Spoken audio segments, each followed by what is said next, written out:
mobile device, possibly around your computer. Some of us even have it hooked up to our large screen televisions, you know, and so we hope that maybe you're a class of students at the university, maybe a class of students in one of the kula Hawaii, and you're just interested in learning more about history of Hawaiian health. Well, you're in the right place. Hawaiian History Month got kicked off on Queen Liliuokalani's birthday on September 2nd. And we've just been having an amazing group of friends that have been joining us on all kinds of topics, and really, again, celebrating our queen and celebrating her mo'olelo and the mo'olelo of our people, of our lahui, of our aina. And so again, we're just thankful that you're all deciding to join us. And as you can see, I'm in a different location today, and just always excited to be joining all of you and spending time with you.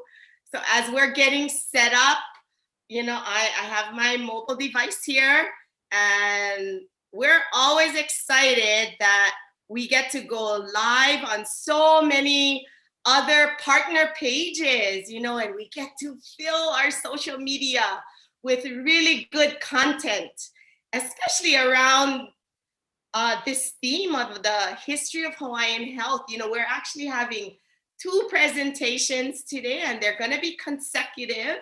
And I see that we're live on our Facebook, and our audience there is growing. So aloha no to all of you joining us here on Zoom. Aloha no to all of our friends that are joining us on Facebook. And I see even some of my haumana, aloha e Dara. So, you know, I'm doing it now. And if you are on Facebook, click on share so that the rest of your ohana and your friends and just loved ones will come and join us. We all need good, uplifting content. We all love to ho'onui ike, to just continue to learn. And that's what I love about these kinds of papahana or events, that, you know, and this opportunity of pivoting to virtual events is that we get to reach so many more people.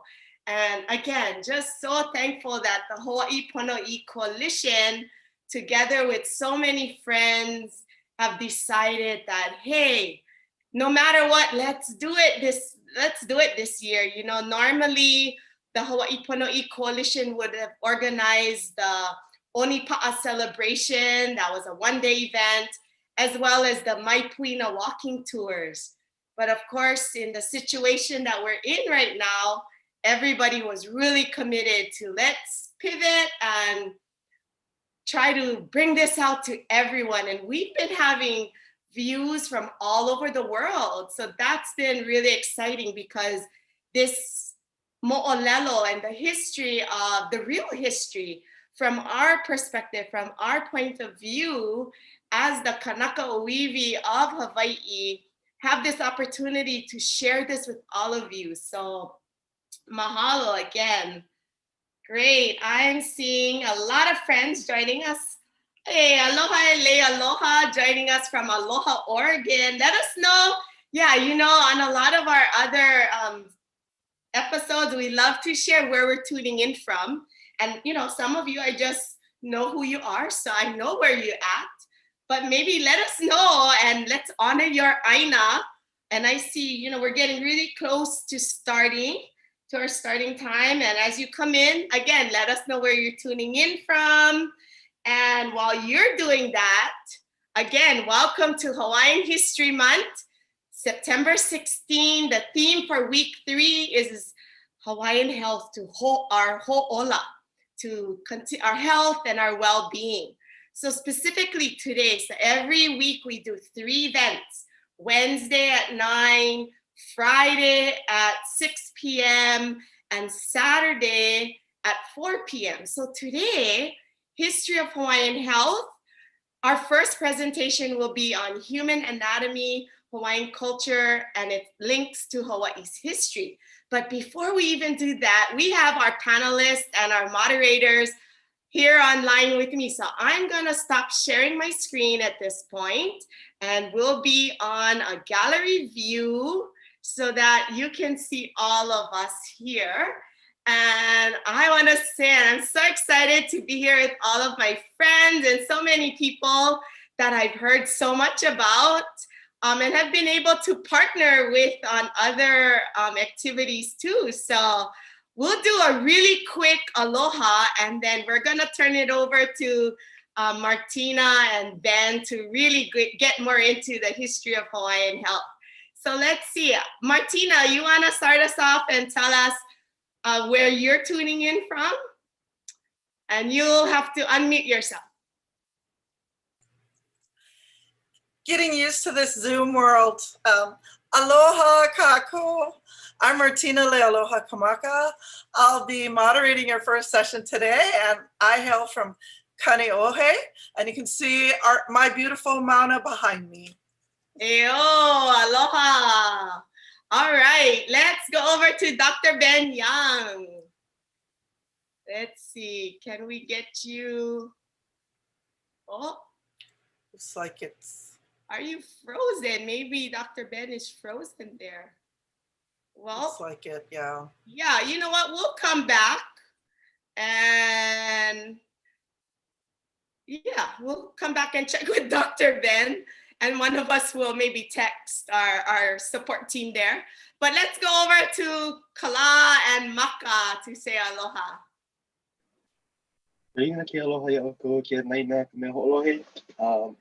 My name is Kahikinaokalā Domingo. I'm from Ka'awa. Aloha kako o wau keia o Saige Leikuluwaimaka, Meleiseā no Kanehi li Kalailoa Honolulu. Today we are tuning in from the Waikele/Hoʻaiʻi area, also known as Waipahu.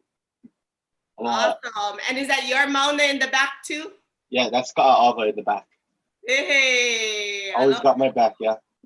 Yeah. And aloha to all of our ohana, because we know our ohana members, we were saying earlier, you know, all of the moms and the aunties are all sharing it on Facebook. So we want to say aloha to all of our friends. And I'm wondering, I know Momi was a little in transition. Momi, are you able to come on and say aloha to everyone? Oh, you're muted. Aloha everyone, my name is Momi Tolentino. I am the Communications and Community Relations Assistant at Papa'olalokahi, and I'm excited for today's presentations. Awesome, where are you tuning in from today? From Makiki. From Makiki, so aloha to Makiki. Oh, we got all different parts of the island, and I think Dr. Ben Young is on screen again. So let's see if we can get you unmuted and say aloha to everyone.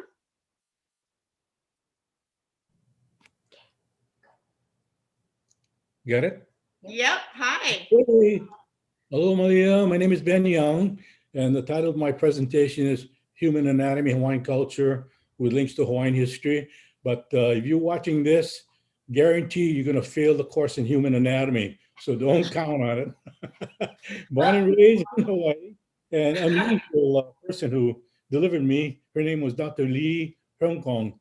She was the first OBGYN female here in Hawaii, and came here, I think it was 1891. So she delivered me in a very unusual place at home, not in a hospital.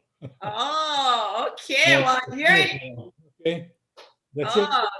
Great. So mahalo nui. We're really excited, and I think that's a great transition over to you and Martina so that you can get started with your presentation.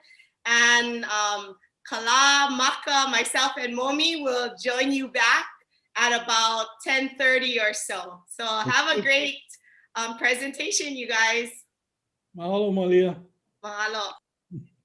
Okay. Aloha. Okay, aloha.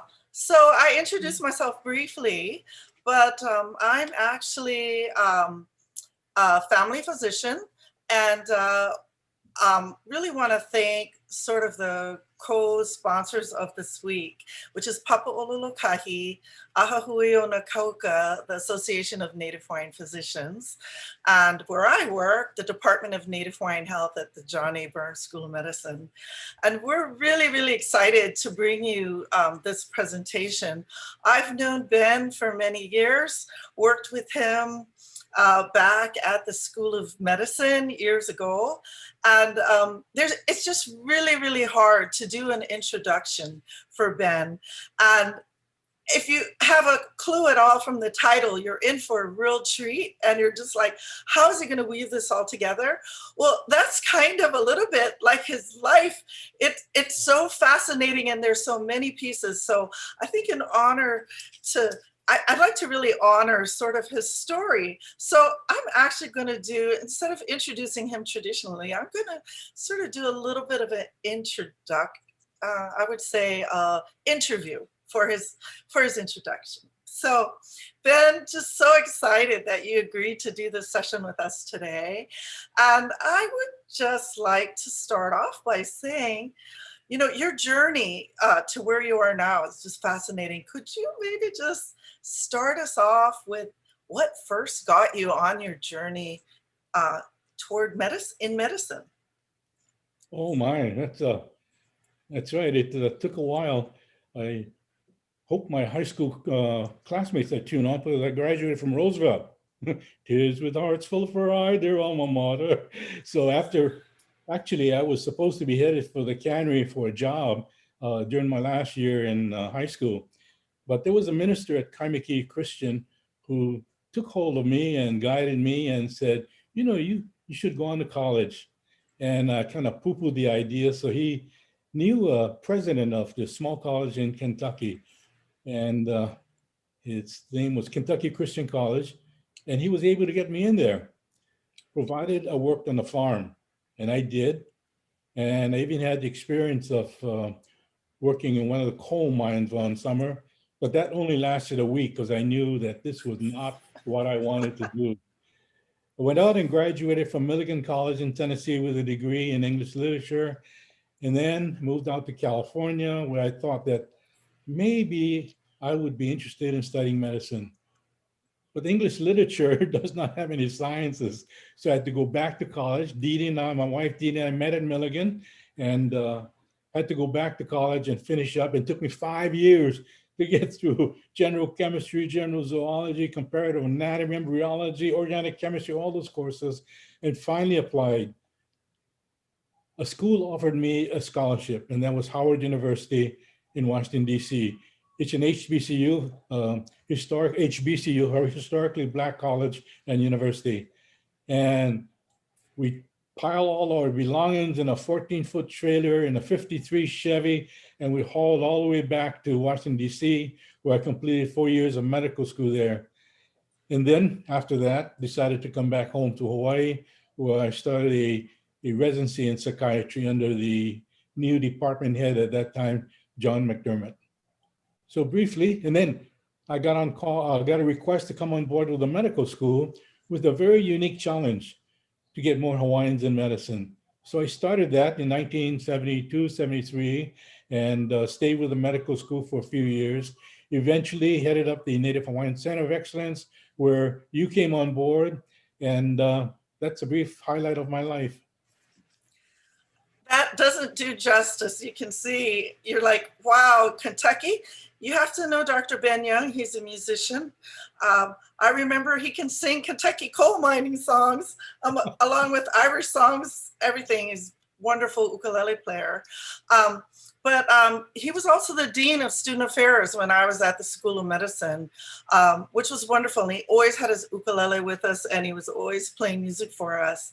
But Ben, you've done so many other things. Not only were you student affairs at the University of Hawaii at the main campus, but I can see just over your shoulder, there's a little bit of the hokulea peeking out. A replica of the hokulea peeking out from over your shoulder. Can you share with us a little bit your connection with hokulea? Because it's really quite special. Yes, it was Herb who contacted me back in the early 1970s, Herb Kane, the great Hawaiian artist. And he really designed Hokulea. And he told me about this project he had in mind. And it really was to celebrate the bicentennial birthday of the nation, which was to take place in 1976. So this was about 1972 also. He asked me to come on board, and he wanted to start this organization called the Polynesian Voyaging Society. So we met at his place in Hawaii, and Herb Connie was amazing. He was able to pull together the business community, the Hawaiian community, everywhere, and it was launched. And so he asked me if I would be willing to be the physician on board one of the voyages, either to Tahiti or back. And I said, yes, I'd be so excited. And that's how I came on board. So you were also, I understand, the president of PVS at one point, and head Yes, chief and, medical officer, and the first Native Hawaiian physician to serve on Hokulea. Is that correct? Yes, that's true. The down voyage from Hawaii to Tahiti was David Lewis, very worldwide known explorer and navigator, and several of his articles have appeared in National Geographic. So he was a physician on the down voyage, and I was the physician on the return voyage from Tahiti to Hawaii. Yeah, well, it's just a wonderful story. I'm just so happy to share some of your story with everyone. Also, you're a historian. I think that's another passion in your life. I know for us in the Native Hawaiian physician community, we've loved learning about Dr. Makalua and the first medical school in Hawaii and all the different things that you've researched. So today, we're going to offer our audience a taste of your other passion, which is history, melding it with medicine.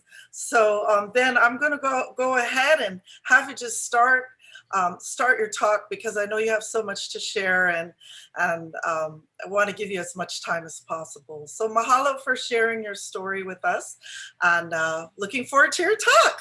Yeah, thank you, Martina. Is that it? No, I don't know. Is that Go your ahead. presentation? Yeah, is it loaded already?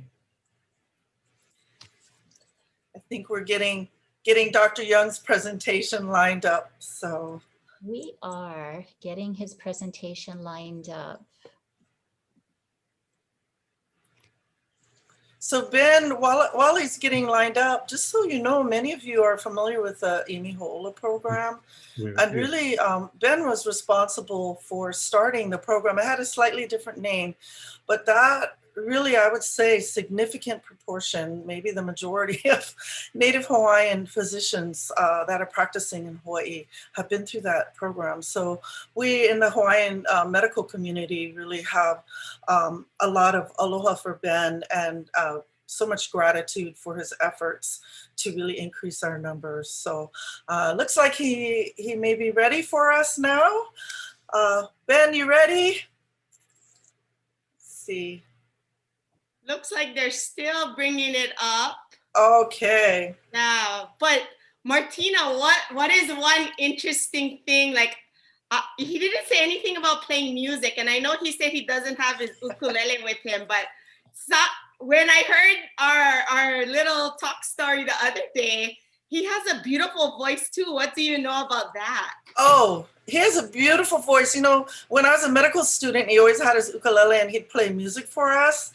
And he can sing all kinds of songs, of course, Hawaiian songs, but he can do Irish drinking songs. He can do Kentucky coal mine songs. I mean, just, and a beautiful voice. And I was hoping I could ask him to sing for us, but he told me he didn't have his ukulele, which is trying to tell me that he doesn't want to sing for us. But maybe he'll spontaneously break out in song at some point.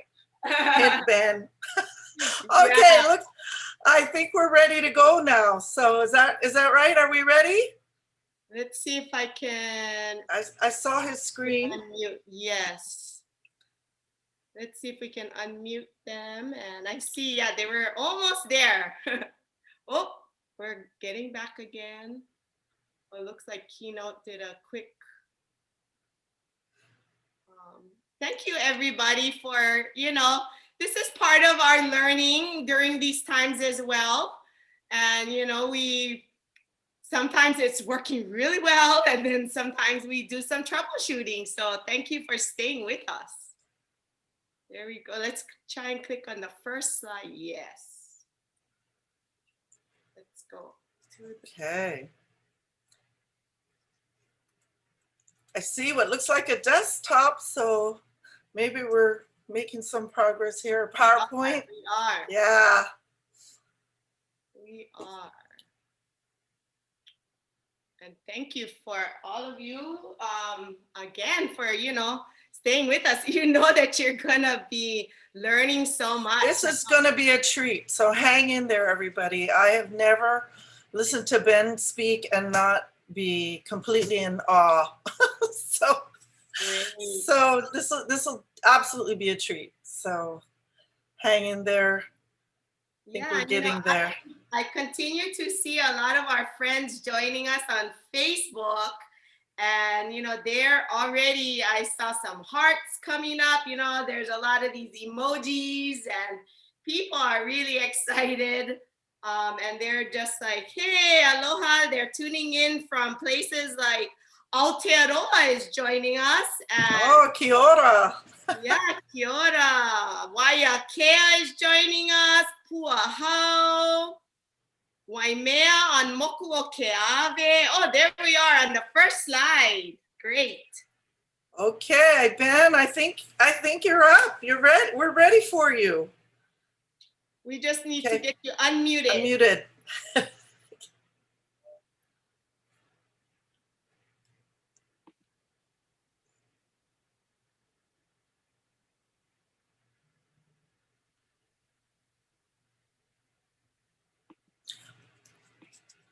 Okay, looks like we're still looking at some technology issues. So let me see, Ben was really instrumental at the medical school. He started the Native Hawaiian Center of Excellence. Well, he didn't start it, but he was with the Native Hawaiian Center of Excellence for many, many years. And one of the things that we realized at the time that Ben was there was that we really needed to bring Native Hawaiian health disparities more into the forefront at the medical school. It hadn't been talked a whole lot. And I know that Ben really felt it was really important to not only address it with our medical school, but with our faculty. So a lot of our efforts in the old day were really to talk about Native Hawaiian health, our health disparities, and also introduce them to elements of our culture, including our traditional healing practices, which is going to be highlighted on our second day on Friday, where we'll have a wonderful panel of kupuna elders, and then a second panel of young practitioners, so you can see how the practices are continuing. And I know that was very that was very important for us to get that message to the medical school, that we really needed to acknowledge Native Hawaiian health. If we wanted to address Native Hawaiian health, we had to look at it not only from a Western point of view, but we had to bring in our traditional practices and our traditional knowledge in order to really have Native Hawaiian well-being. So I'm going to just check in with Ben again and see if he's ready to go. Already, like it. Okay, Ben, go ahead and start, and I'm excited. Okay. So here's the title of my presentation, and after I get through talking, there will be two people, Kahikinaokalā and Leikuluwaimaka, who will be talking about various aspects of their research. I want to point out some comparisons, though. First of all, I do not olelo, and I do not know the intricacies of the Hawaiian language, but these two do. And that's one thing. Their primary sources are in the Hawaiian language newspapers. The second is, in the research, I was very, very surprised, wonderfully surprised, when I saw their discussion on various words that had relationship to health with diseases, and the clarification of words as it varied from dictionary to dictionary. And finally, discipline. Kala and Maka are so disciplined and focused and unwavering with their focus on the newspapers and on the words and relationship to health. So I could provide a little bit wider perspective. And for example, with hand washing, they mention hand washing so often in their research. So if I could just go back a few more decades to the 1850s, how did hand washing begin? When I was about in the 8th grade, I ran across this book at home. I don't know how it got there, which one of my siblings purchased it, but the book is A Cry and a Covenant. It looked interesting. It's got the figure of what looks like a doctor looking over the body of a woman. So I thought, oh, I'm going to read this. It was very difficult reading the first 50 pages. It talked about names and places and events I knew nothing about. I knew nothing about the dual monarchy, the Austrian-Hungarian Empire, Franz Joseph, or places like Budapest or Vienna. And I nearly put it down and said, oh man, I'm not going to be bothered with this. But I thought, it must have an interesting story later on. And sure enough, after the first 50 pages, the story emerged about this gentleman here, Ignaz Semmelweis. He was the physician at the lying-in hospital. They call it the OB unit. And he was so stunned and shocked that of every 3 women who was admitted to deliver a child, 1 out of those 3 died. 1 out of every 3. Oh my goodness. So he made it his life purpose to determine what was the cause of puerperal fever or childbirth fever. Eventually, he was able to track down that there was a link between physicians coming directly from the dissection room and from the morgue directly to the delivery room. And so he said there must be something on their hands that transmits to the women. So he required every person to wash their hands. And by doing that, he was mocked and scoffed by the medical establishment of the day. He held on to his beliefs, refused to allow anyone to deliver a child on the OB unit unless they washed their hands. His mortality rate dropped to 0. And this was the story of Ignaz Semmelweis. When I started with the medical school, I was so touched by this book, I made it a required reading for every Imihola student, everyone. So when the Imihola students came on board, I had them read that, but I had a surprise for them. There wasn't going to be a written exam on this. There was going to be an oral exam, and they were to sign up 1 hour with me. And I knew this book backwards and forwards. And so there's no way they could BS me about this book. Well, there was one young lady I always remember. She came to school, to medical school, with a rumpled t-shirt and jeans, and they call that puka pants too in her outfit, and slippers. But when these students came for the exam, they were so meticulously dressed. It looked like they stepped out of church that moment. Well, this young lady was meticulously dressed, impeccably dressed for her oral exam. And she was amazing in her knowledge of the Cry and the Covenant. But that young lady went on to become the chair of Department of Psychiatry and also the chair of Queen's Health System. That was Nalene Andrade. So I hope you're listening in, Nalene. That was the Cry and the Covenant, and to this day, it's still required reading for every Imihola student. If you have any questions about the washing of hands, ask any Imihola student about it. So let me get to my presentation. Hawaii has one of the most fascinating histories in the world. When you think about it, there aren't too many topics that can grab your attention. There's money, power, sex, death, food. And if you write about these topics, you're going to have a really great topic. But if you can insert some conflict into it, you're going to have a bestseller and an award-winning, Academy Award-winning movie. For example, try writing about money and sex. Oh my gosh, would that book sell? Or power and death. And if you can inject some kind of conflict into your story, you've got a best-selling novel. Well, in the early 1970s, my motivation is a tribute to my Pake genes, money. So in the early 1970s, I found myself in New Orleans. I was in between meetings, so I decided to meander through the French Square at that time, and I stopped in at an antique shop. So I went in. There were so many antique shops there in New Orleans. So I went in, and there was a woman way behind in the desk, and I had an Aloha shirt on. I didn't have a suit, and she said, "Are y'all from Hawaii?" I said, "Well, I'm from Hawaii." She said, "Are you interested in documents?" So, "Well, what do you have?" She said, "I don't know what it is, but it's a document from your Queen Lily somebody." So she couldn't hear my arrhythmia of my heart beating so hard and irregularly. So she brought out this wonderful document with this medallion. The medallion had the profile of King David Kalakaua, 1886 was stamped on there, and this is the document. So if you think about it, King David Kalakaua died in San Francisco in 1891.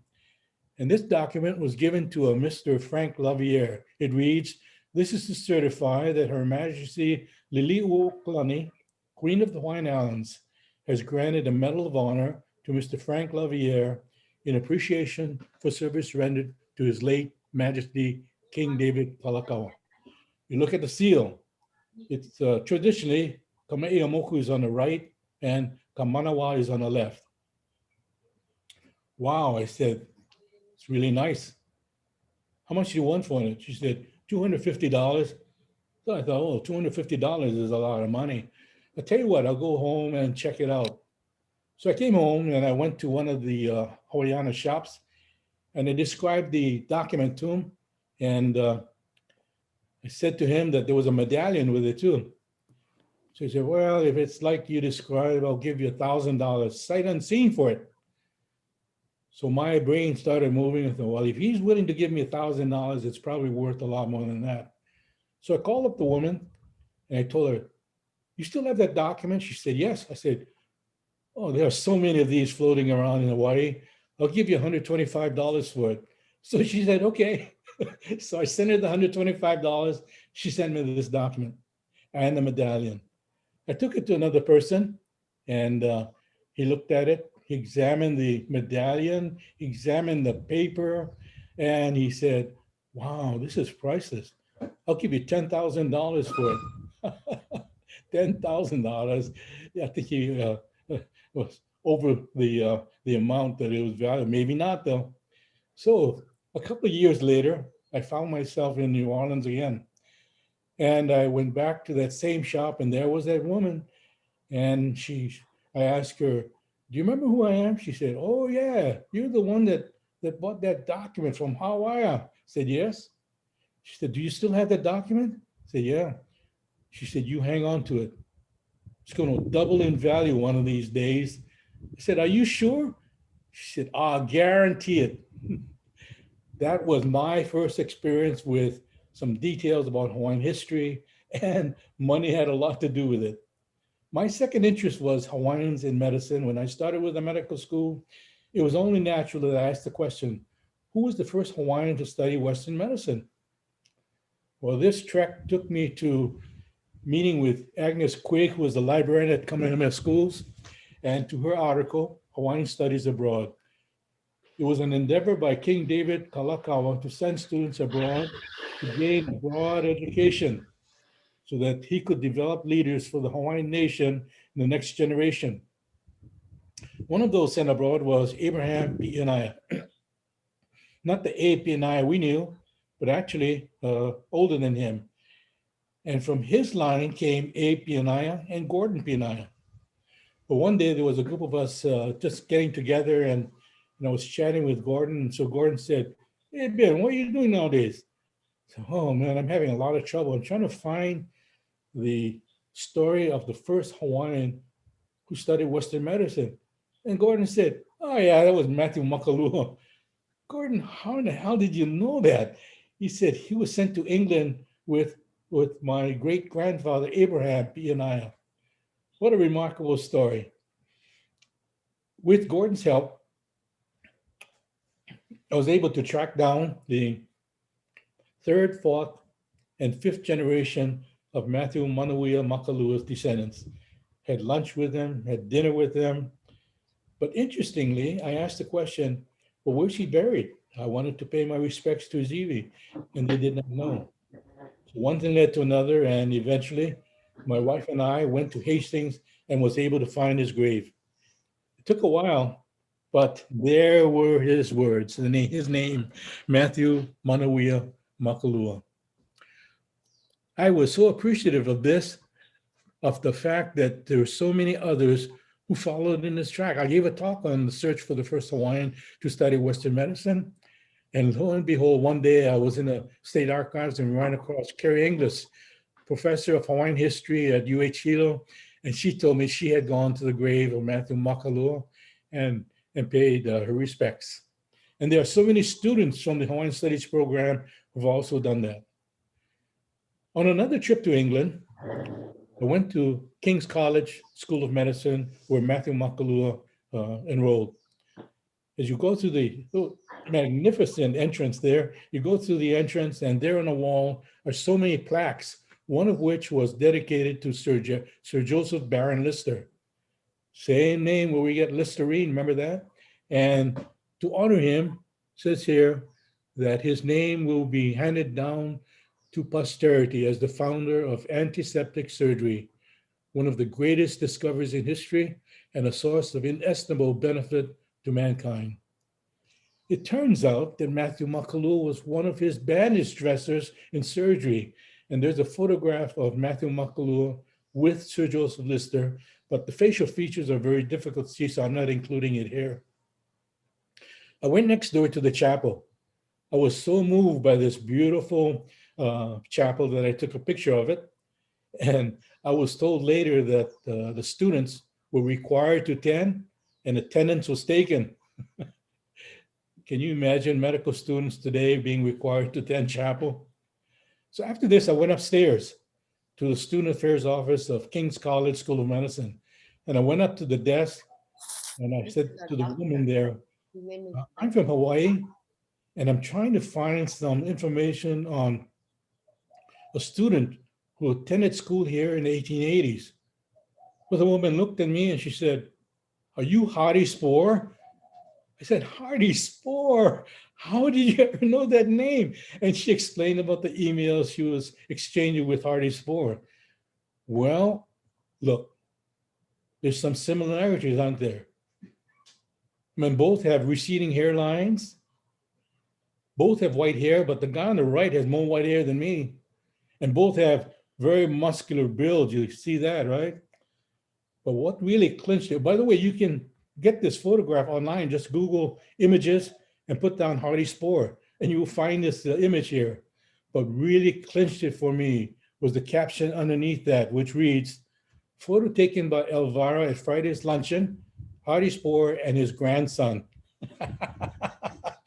Hardy, if you're listening in, I am so proud to be part of your ohana, and I am honored to be your mo'opuna. All right, this was when Hardy received the Mary Pukui Award from the West Honolulu Rotary Club. So let me get to my talk. I was so surprised when I decided to pursue this topic that there are so many sayings about human anatomy from all over the world. But when you think about it, it's a simple way to learn about life. And these sayings extend from the very profound to the humorous. There's so many mnemonics, devices which you use to help you memorize, and also limericks. From China, rumors go in one ear and out many mouths. In other words, gossip will spread rapidly. From the Cheyenne Nation, our first teacher is our own heart. Do the right thing. This one is so typically Irish. The tree remains, but not the hand that planted it. Oh my gosh, your good deeds will last long after you are gone. And from world literature, Shakespeare, uneasy lies the head that wears the crown. Leadership positions are always difficult. And from the Bible, give careful thought to the paths for your feet and be steadfast in all your ways. Always do the right thing. The Bible has so many scripture verses that relate to human anatomy as examples. For example, the hand, only those with clean hands will ascend the mountain of the Lord. And heart, trust in the Lord with all thine heart and lean not unto thine own understanding. And eyes, how many have gained solace and comfort from the psalmist's words when he wrote, I will lift up mine eyes unto the hills, from whence cometh my help. Well, there's also a lot of humor. Look at this. If your feet smells and your nose is running, you must be upside down. I was so privileged to attend college at Howard University, and we had great professors, one of which was Hildreth Poindexter. His grandfather was a slave, and he grew up in poverty in Tennessee. He went on to Dartmouth, remarkably to Dartmouth, and got his MD from Harvard, and he went back and got a PhD in tropical medicine from Columbia University, 3 Ivy League schools. He was an expert on malaria and schistosomiasis, and I still remember vividly his talk to us in a small group about the tsetse fly. The tsetse fly is the one that causes African sleeping sickness, and Dr. Poindexter spent many years, decades in Africa. He is not the source of this statement, but it's so funny, it brought back memories of Dr. Poindexter. From Africa, a lot of skill is needed to kill the tsetse fly on the scrotum. Dangerous situations call for unusual talents. But there's also humor in challenge to evolution. For example, Milton Berle said, if evolution really works, how come mothers only have 2 hands? In other words, a mother's work is never done. And this limerick is a form of poetry where the first and second line rhymes, the third and fourth line rhymes, and the fifth line rhymes with the first and second. So here's one about anatomy with the limerick. I'd rather have fingers than toes. I'd rather have ears than a nose. And as for my hair, I'm glad it's all there. I'll be sad when it finally goes. So I decided to compose a limerick. I always had trouble remembering the word for cholera. It's a transliteration, so it sounds like cholera, but there's another word for cholera also, kukuli, a word which I could never remember. Kukuli means wasted, and I decided to put together this limerick. I grew up with the word pupule, which means crazy. Kukuli I didn't quite know, but it means listless, unresponsive, wasted. So kukuli means that. Then makuli, which means aged or elderly. Then I discovered 2 words, molowa, which means lazy, and poloka, which is a ripe bananas fruit ready to fall off the tree.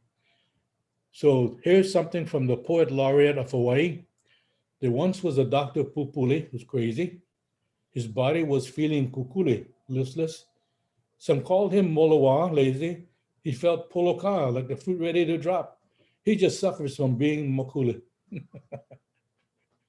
This is copyright, so don't you dare use that in anything.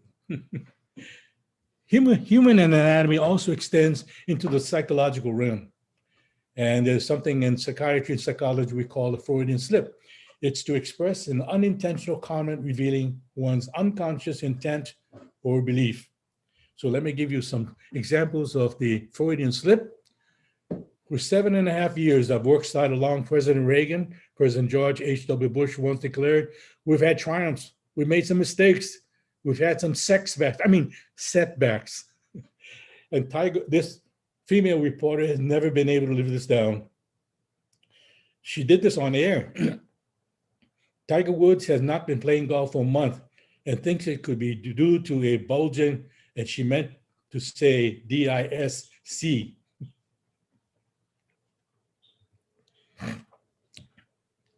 A tribute that made to Dan Quayle is this one. Republicans understand the importance of bondage between mother and child. Of course, she meant to say bonding. Unless you think that I'm just trying to blast the Republicans, here's one from a Democrat, Congresswoman from New York, Bella Abzug, who emphatically stated, we need laws that protect everyone, men and women, straights and gays, regardless of their sexual perversion. I mean, persuasion. You might remember that Bella Abzug made that great statement about women. Women belong in the House of Representatives. Here's a map of what I'm going to talk about. The tongue, or lelo, skin, ili, bones, iwi, and stones do not really fit into a part of the anatomy, but I'll explain later. Pohaku, intestines, na'ao, back, kua, and hands, lima. So it gives you an idea of what I'll be pursuing. First of all, olelo. This is from a book called Olelo No'eau, and this is Olelo 2449. You can identify words here with alelo, which means tongue, hoi, paddle, olelo, words, and vahamo. So in a very similar way, this is the saying that very similar to the Freudian slip. The tongue is the steering paddle of the words uttered by the mouth. Heed the tongue, lest it speak words that offend. The tongue is an amazing organ. It can taste saltiness, sweetness, sourness, bitterness, and it's intricate in its ability to move the tongue in the process of trying to mash your food down. It also has elements of temperature and pain. How many of you can remember the last time you bit your tongue and how painful that was? So let me go to this very bizarre character, cartoonish character here, which those of you in science and in medicine and in the health service will remember this from your anatomy and neuroanatomy class. It's called a homunculus. Look at the bizarre representation. And oversized hands, huge tongue, but the rest of the body very, very relatively tiny.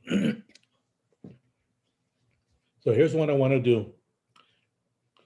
The brain has approximately 100 billion cells. So I'm going to take a micro tweezer, and I'm going to try and pluck out every one of those 100 billion cells and put them in 3 containers. So here are the 3 containers. And if you look at each container, the largest one will have the hands. The second will have the cells from the tongue, for the tongue, and relatively all others. Let me talk about the tongue. The source of pain is tremendous. So I'll take you back to the year 1823. This is a book that was written by William Ellis on his tour around Hawaii Island. And it's a very dramatic scene. And here he described the tongue, where in Hawaiian culture, it conveys a message of love and grief. I went into a house where a number of chiefs were assembled for the purpose of having their tongues tattooed. And the artist was performing this operation, and when I entered, he first immersed the face of the instrument, which was about 1/4 of an inch wide and set with a number of small fish bones. He set that into the coloring matter, placed it on a tongue, and giving a few quick and smart strokes with a small rod in his right hand, he punctured the skin and then injected the dye at the same time. Her tongue bled much, and a few minutes afterwards, I entered. He made a sign for him to desist. She emptied her mouth of the blood and then held her hand to counteract the pain. As soon as the putative subsided a little, I remarked that I was so sorry to see her follow so useless a custom, and asked if it was not exceedingly painful. She answered,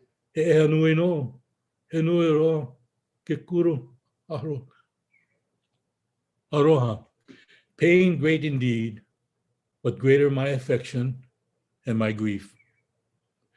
Pain great indeed, but greater my affection and my grief. So the tongue was an way to express considerable grief and sorrow. But the tongue is very, very similar to the skin. So I'll take you on a brief embryology lesson. Here's the sperm entering the egg, and it becomes a one-cell organism, which we call a zygote. This one-cell organism develops into 2 cells, then 4 cells, and 8 cells, 16 cells, 32 cells, and continues until it becomes a ball of cells. The outside layer is called the ectoderm, and that's the similarity. Most of the tongue and the skin comes from this ectoderm layer, as you can see from this brief lesson in embryology. The skin is called kaili, but it also refers to tightness and closeness. The tongue, of course, is alelo. I'm going to take you on an excursion to London, and we'll take a look briefly at this disease of measles. It's called ula li'i. Ula means red, li'i, red spots. 1824, 1 year after William Ellis wrote this narrative of his tour. It was here in London that Queen Tamamalu and King Kamehameha II, with a party of a number of people from Hawaii, journeyed to meet King George. They went to a children's home where an epidemic of measles had broken out, and they contracted the disease. I call this this letter historical serendipity. Serendipity is a word that means accidental discovery. So I was in the archives one day and just accidentally came across this letter. It was dated London, July 15, 1824. And this was the incident where the first reigning monarch was sick and who died from a Western illness. Well, it was written by Henry Holland, who was physician to His Majesty King George III. And some of you might remember, he was also known as the king that lost the colonies, and also known by the name of the Mad King George, because he had a condition called porphyria, which episodically would cause states of mental illness. He was also the physician to King George IV, who was King of England at the time of this visit from the Hawaiian party. And those of you who are lovers of Scotland, I'm told that he was also to the physician to Sir Walter Scott. So this is what he writes. The King of the Sandwich Islands was taken ill on the 15th of June. His symptoms were so severe as to require the loss of blood, by which he was relieved. He continued so well as to justify confident hopes of his recovery until the death of his queen.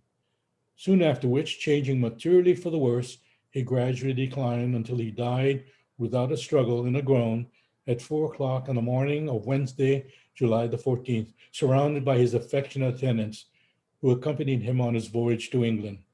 Henry Holland, physician to His Majesty, the King of England. 3 things to know. Very important. The king was on the road to recovery.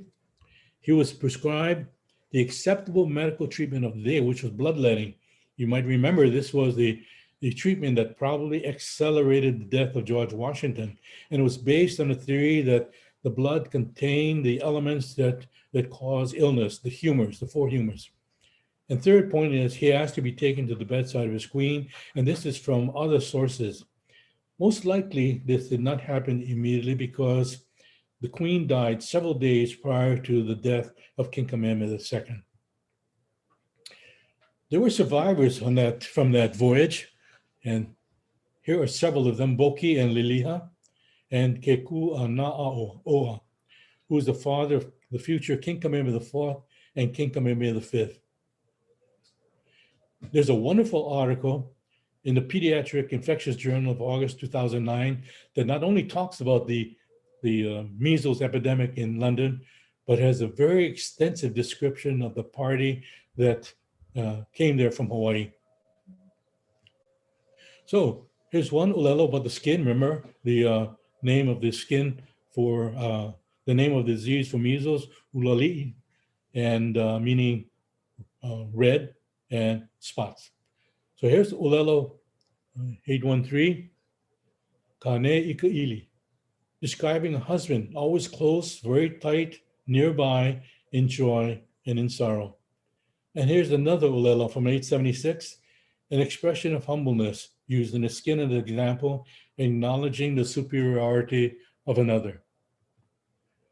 I want to take you back to the year 1779, and even 1 year before that. 1778 was when Cook landed here in Waimea. Then he went on to the north to trying to find that mythological Northwest Passage. He was unsuccessful. When winter had set in, he came back to the islands and landed at Kealakekua in late 1778. This is a drawing that shows you the chaos that occurred at Kealakekua. And it's natural to ask the question, what happened? Cook was revered, he was adulated, he was honored. And suddenly you have this scene at Kealakekua where there's such a crowd trying to kill the British sailors. Well, this is one of the incidents that happened. This is obviously a drawing by a Westerner, because never would you allow the bones of ancestors to dry out and be exposed to the sun like this. In fact, look up Olelo 289, do not dry out the bones of one's ancestors. But look in the background, you see the fence. And that's the story that infuriated the Hawaiians. John Ledyard was an unusual man. He was an American. He was on Cook's last voyage. He was there at Kealakekua. He was a friend of Thomas Jefferson, and he attended Dartmouth. His was the earliest primary source of reference which recognized the significance of human anatomy, bones, iwi, to Hawaiian culture.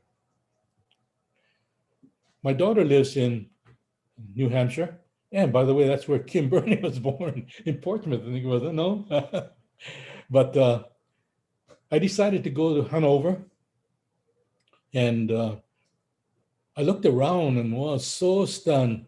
There's a Ledyard Bank, Ledyard Bridge, Ledyard Street, Ledyard Canoe House.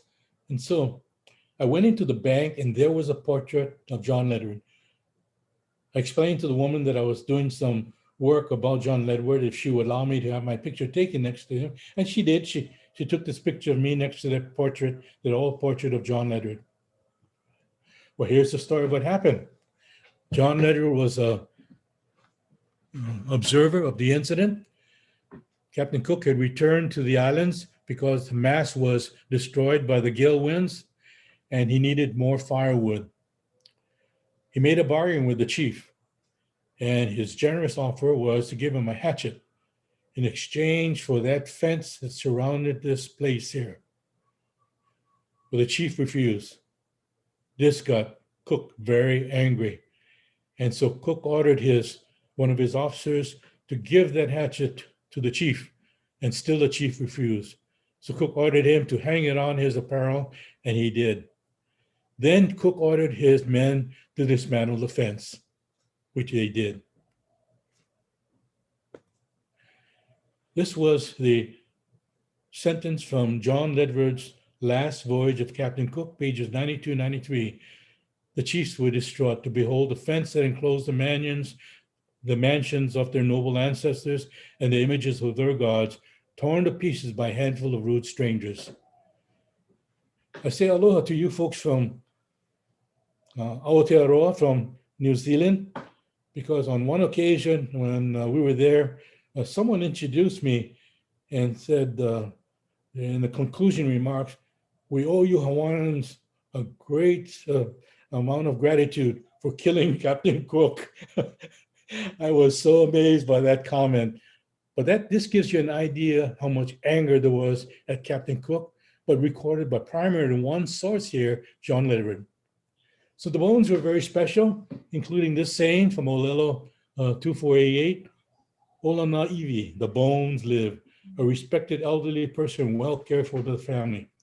100 years later, The bones also appeared in the story by Pi'ilani. Ko'olau, her husband, was diagnosed with leprosy, Hansen's disease. This was the time after the overthrow. The provisional government was afraid that there would be a counter-revolution. So Ko'olau was ordered to go to Kalaupapa. He was willing to go, but he wanted to bring his wife along as his kokua. The provisional government refused to allow that. That's when he went to the hills, and you should be sure and read the story of Ko'olau. And over 200 years later, this still reverberates in the Hawaiian community with this sign here that says, "Leave Hawaiian bones alone." Let me get back to that scene there on the beach, and you can see where I have the arrow pointing. It's a warrior picking up a stone. And I know it's hard to see, so let me enlarge it. Here it is. Well, I was in Sydney, Australia, and I remember this day very, very well and exactly what I was doing. I happened to uncover a bunch of letters that were written by Queen Emma. And so I was photographing her letters. So I took a break and decided to go to the computer and just see what else they had on the Hawaii. And in the computer said they had a Hawaiian stone from Kealakekua. But in order to see it, you had to make 2 weeks of advance appointment reservations, and it was to be in a secured room. So I couldn't see it that time, but I did go back to Sydney eventually and was able to get hold of that made reservations to see that rock in a secured room. But the stones were hurled, hundreds of stones at the retreating sailors. So you can imagine many of them were hurt very seriously too. So the story behind this is that one of the sailors picked up the stone and kept it. When he got back to England, he gave the stone and along with the other possessions from Cook's memorabilia, gave it to Captain Cook's widow. Captain Cook's widow experienced some financial problems later, and so she sold her belongings to a person who owned a museum in downtown London. The physician from from Australia, eventually purchased the collection and brought it to Sydney. And that's how that stone got there. And when you get to look at it, you see the documentation of how this stone changed from person to person. And look at it, it's about 3 inches from on the hypotenuse, on this right angle stone. So stones and human anatomy play a very, very prominent role. In fact, I think there are more examples of stones in Hawaiian culture, of rock formations named after human parts, of stories of many Hawaiian characters turned to stone, of special rock formations for birthing. And of course, there's that special story of Hopoi. This was translated or written by Puakea Nogumeyer and Solomon Enos. 4 main characters: Pele, her lover Lohiao, Hi'iaka, and Hopoi. Pele and Lohiao were lovers on the island of Kauai, and this is one translation. And Pele decided to return back to the island of Hawaii. She did, and in time she missed Lohiao. She asked her younger sibling, Hi'iaka, to go and fetch Lohiao and bring him to Hawaii Island. As you know, in Polynesian culture, a younger sibling must always obey the requests of an older. And so she went there, and there were many adventures which Hi'iaka had, but one of the relationships she had was with Hopoi, a very loving, tender relationship. Hopoi was a kumuhula. She was a tender to the lehua forest, and the beautiful flowers that she wove is told in one of the translations. Well, Hi'iaka was late, and Pele was furious. She was described as vengeful, explosive. So those of you in psychiatry and psychology may want to take a look at the personality characteristics of all these 4 in this legend. Pele called forth for a lava flow to erupt and it enveloped Hopoi, and she was cast out to sea. When you look at the landscape there at Keao, where the stone was for many, many years, it seems like it'd be impossible for this stone to just tumble down the landscape and onto the sea to rest on a coral reef. More likely, what occurred was similar to this Kilauea eruption of 1924, when this huge boulder weighing estimated 8 tons was hurled over 1 mile high. And so this boulder, immense rock, somehow fell into the pico, the opening of the volcano there. And so it blocked it up. And so there was energy that constantly built up, and suddenly it exploded, sending this rock, approximately 8 tons heavy, hurled into the sky. So that's probably what happened. But this rock was uneven. It was on the coral reef and would undulate back and forth with the currents. So the Hawaiians had this beautiful story of Hopoi, the dancing rock. It's a story that's always taught to Haumana in any kumuhula. So I get back to that work by Puakea Meyer and the drawings by Solomon Enos. I just checked the other day that this is on Google. The hard edition is $700. But here's the tip from Ben Young and his Chinese genes again. Buy the soft cover and get Puakea and Solomon Enos to autograph it, and I guarantee you it's going to double in value one of these days. That explains the reasons for the chaos and the anger with the wine there. Was killed there at Kealakekua, and after death, the soft body parts were removed. Now, there's just a general term for intestines and inner parts, na'ao. It refers to everything. There was no word for liver, pancreas, spleen. And that's understandable because the nomenclature for science didn't appear too much later. But you look at the word for rain, and there are so many definitions for rain. I was so surprised. For example, you have the misty rain that falls on lightly, gently on your face. And it leaves you the feeling life is so great. But it also has the rain that describes it's pummeling you, your shoulders hunched over, your back bent, and a perfect description for description, body language. So let me talk about Hanai, concept of adoption. And in the Hawaiian culture, the seed emotion was in the abdomen, but it also has remnants in our culture today because we often use the words for a very emotional event as that's so visceral. So the intestines were called na'ao. This is a statement from George Kanahele's Emma. Nau kekeki kukai a na'ao. I give you this child, and George Kanahele uses a euphemism. Kukai really means excrement, but he uses guts, contents, and all.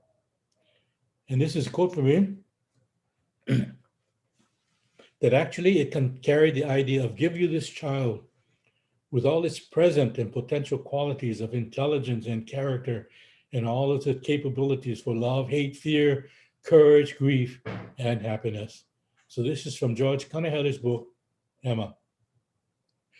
Here are some examples of Hanai in Hawaiian culture among the Li'i, King Kamehameha III, Hanai Alexander Liholiho.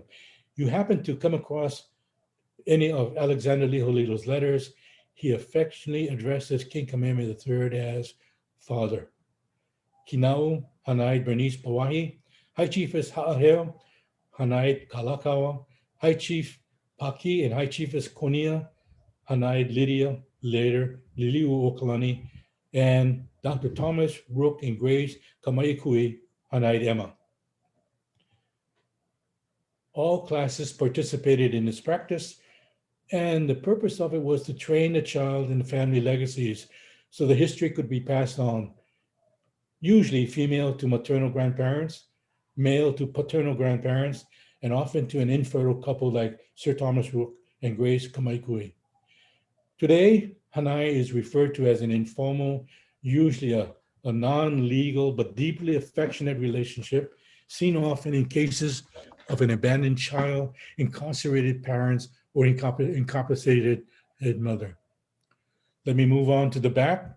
I have to take you back to 1810, the height of the sandalwood trade, and the sandalwood is called iliai. A friend of mine was in the forest at Kunia one day, and he found a sandalwood tree that had grown and overturned, rotted. And he gave me a piece of it. It smells exactly like the fragrance you can from the punks that you can get in Chinatown. So you want to know what this smells like? Go to Chinatown, any of the stores there, and buy the incense. It'll smell exactly like sandalwood. The word is kua. And at the height of sandalwood trade, this artist demonstrates the strength of the back in carrying loads and loads of the sandalwood plant. So kua is back. Kuaina, you combine those two words, means back country.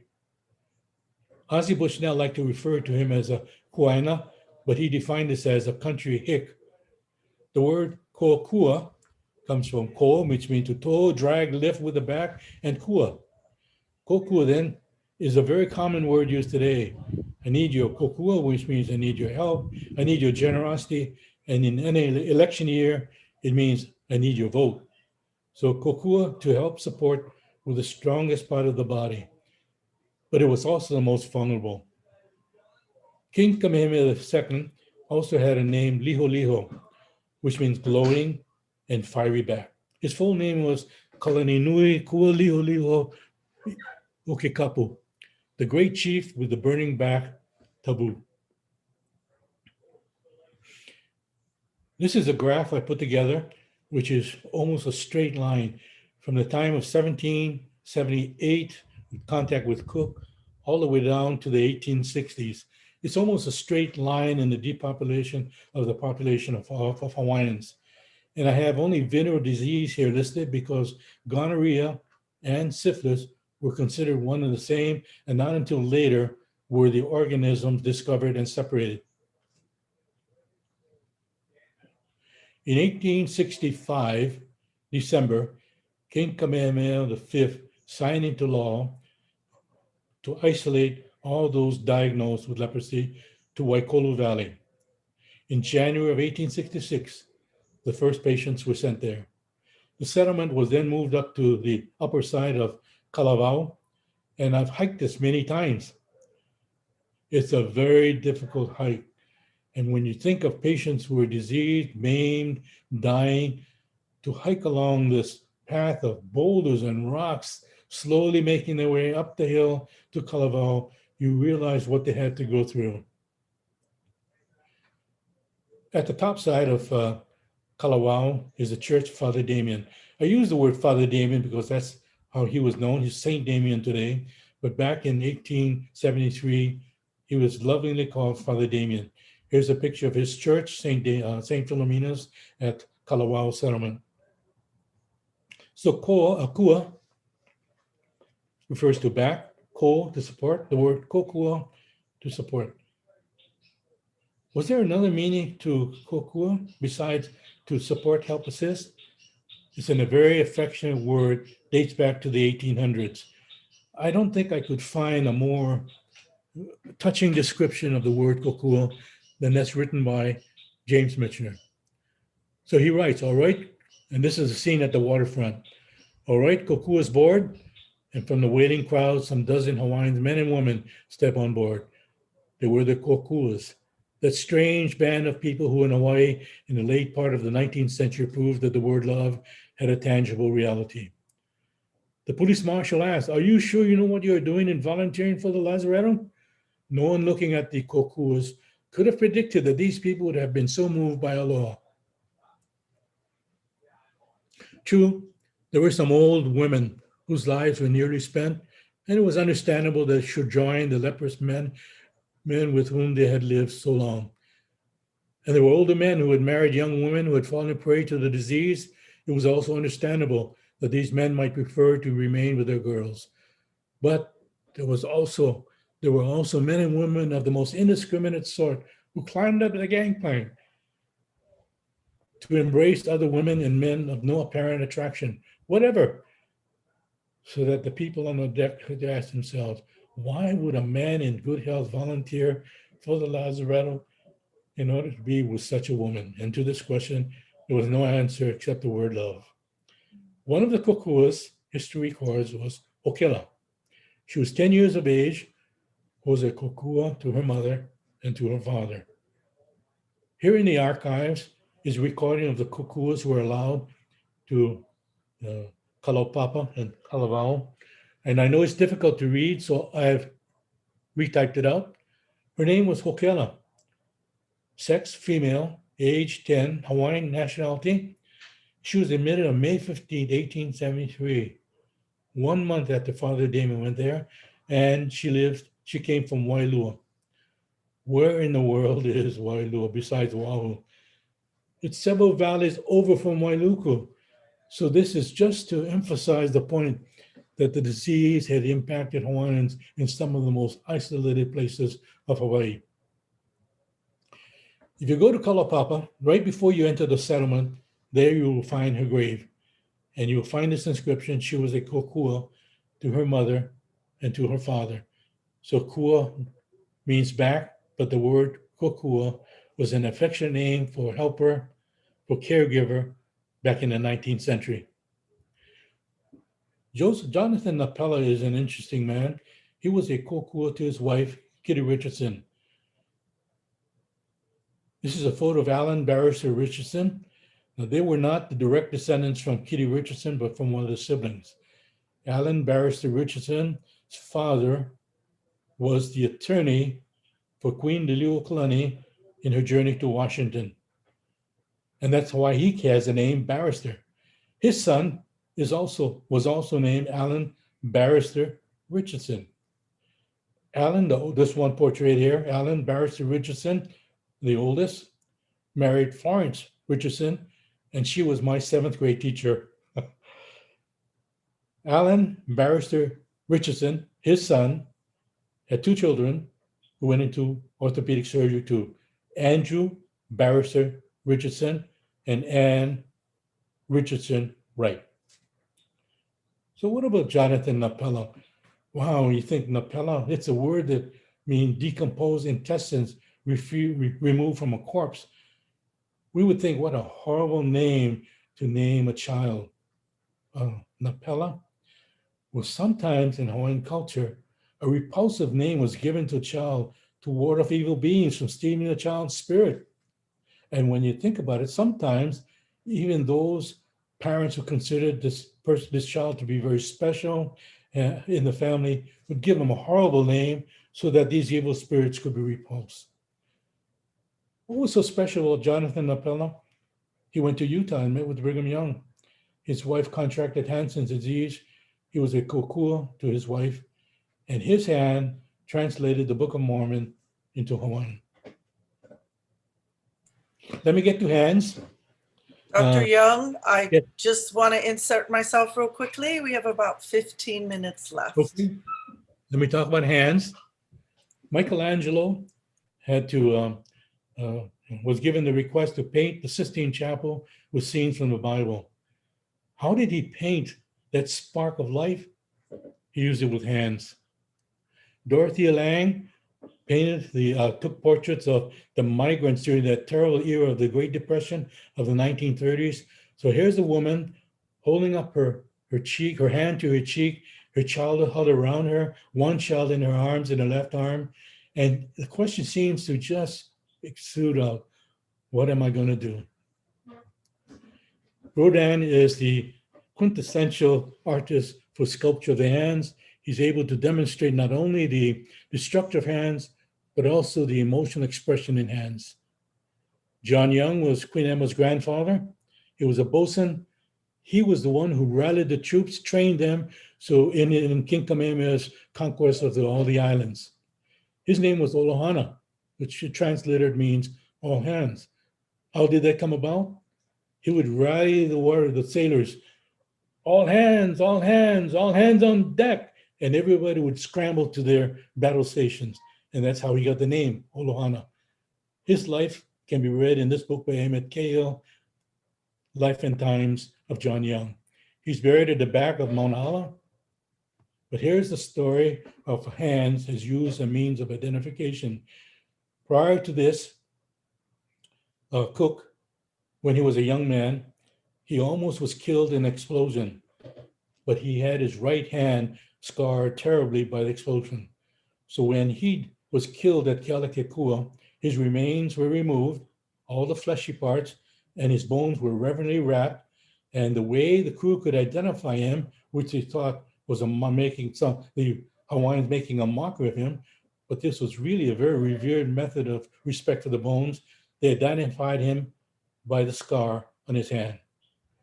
Another identification, another example from hands and from Hawaiian history is that in 1939, King Leopold of Belgium requested that the body of Damon be removed back to Belgium. The request was made, but when he became canonized, the people of Hawaii requested that part of remains be sent back to Hawaii. In Damon's grave, showing an example of the mana in bones, is Damon's right hand. So let me get back to this model of the containers. The hands would contain the most of the cells from the brain if you had that microtweezer, and there are bundles of axons or nervous tracts that are together, and they're identified usually by where they begin and where they end. In this case, from the cortex to the spine, so it's called the cortical spinal tract. It comes from the cortex of the brain to the spine and then out to the hands. Let me show you some examples from the handwriting of patients that I've had. I had a lot of difficulty with some patients not being able to express themselves. So I came up with the idea. I would pull out a sheet of paper and ask them to write the sentence. I am in the hospital because. In this case, a woman wrote this very, very touching story of how she had no reason to live, suicide.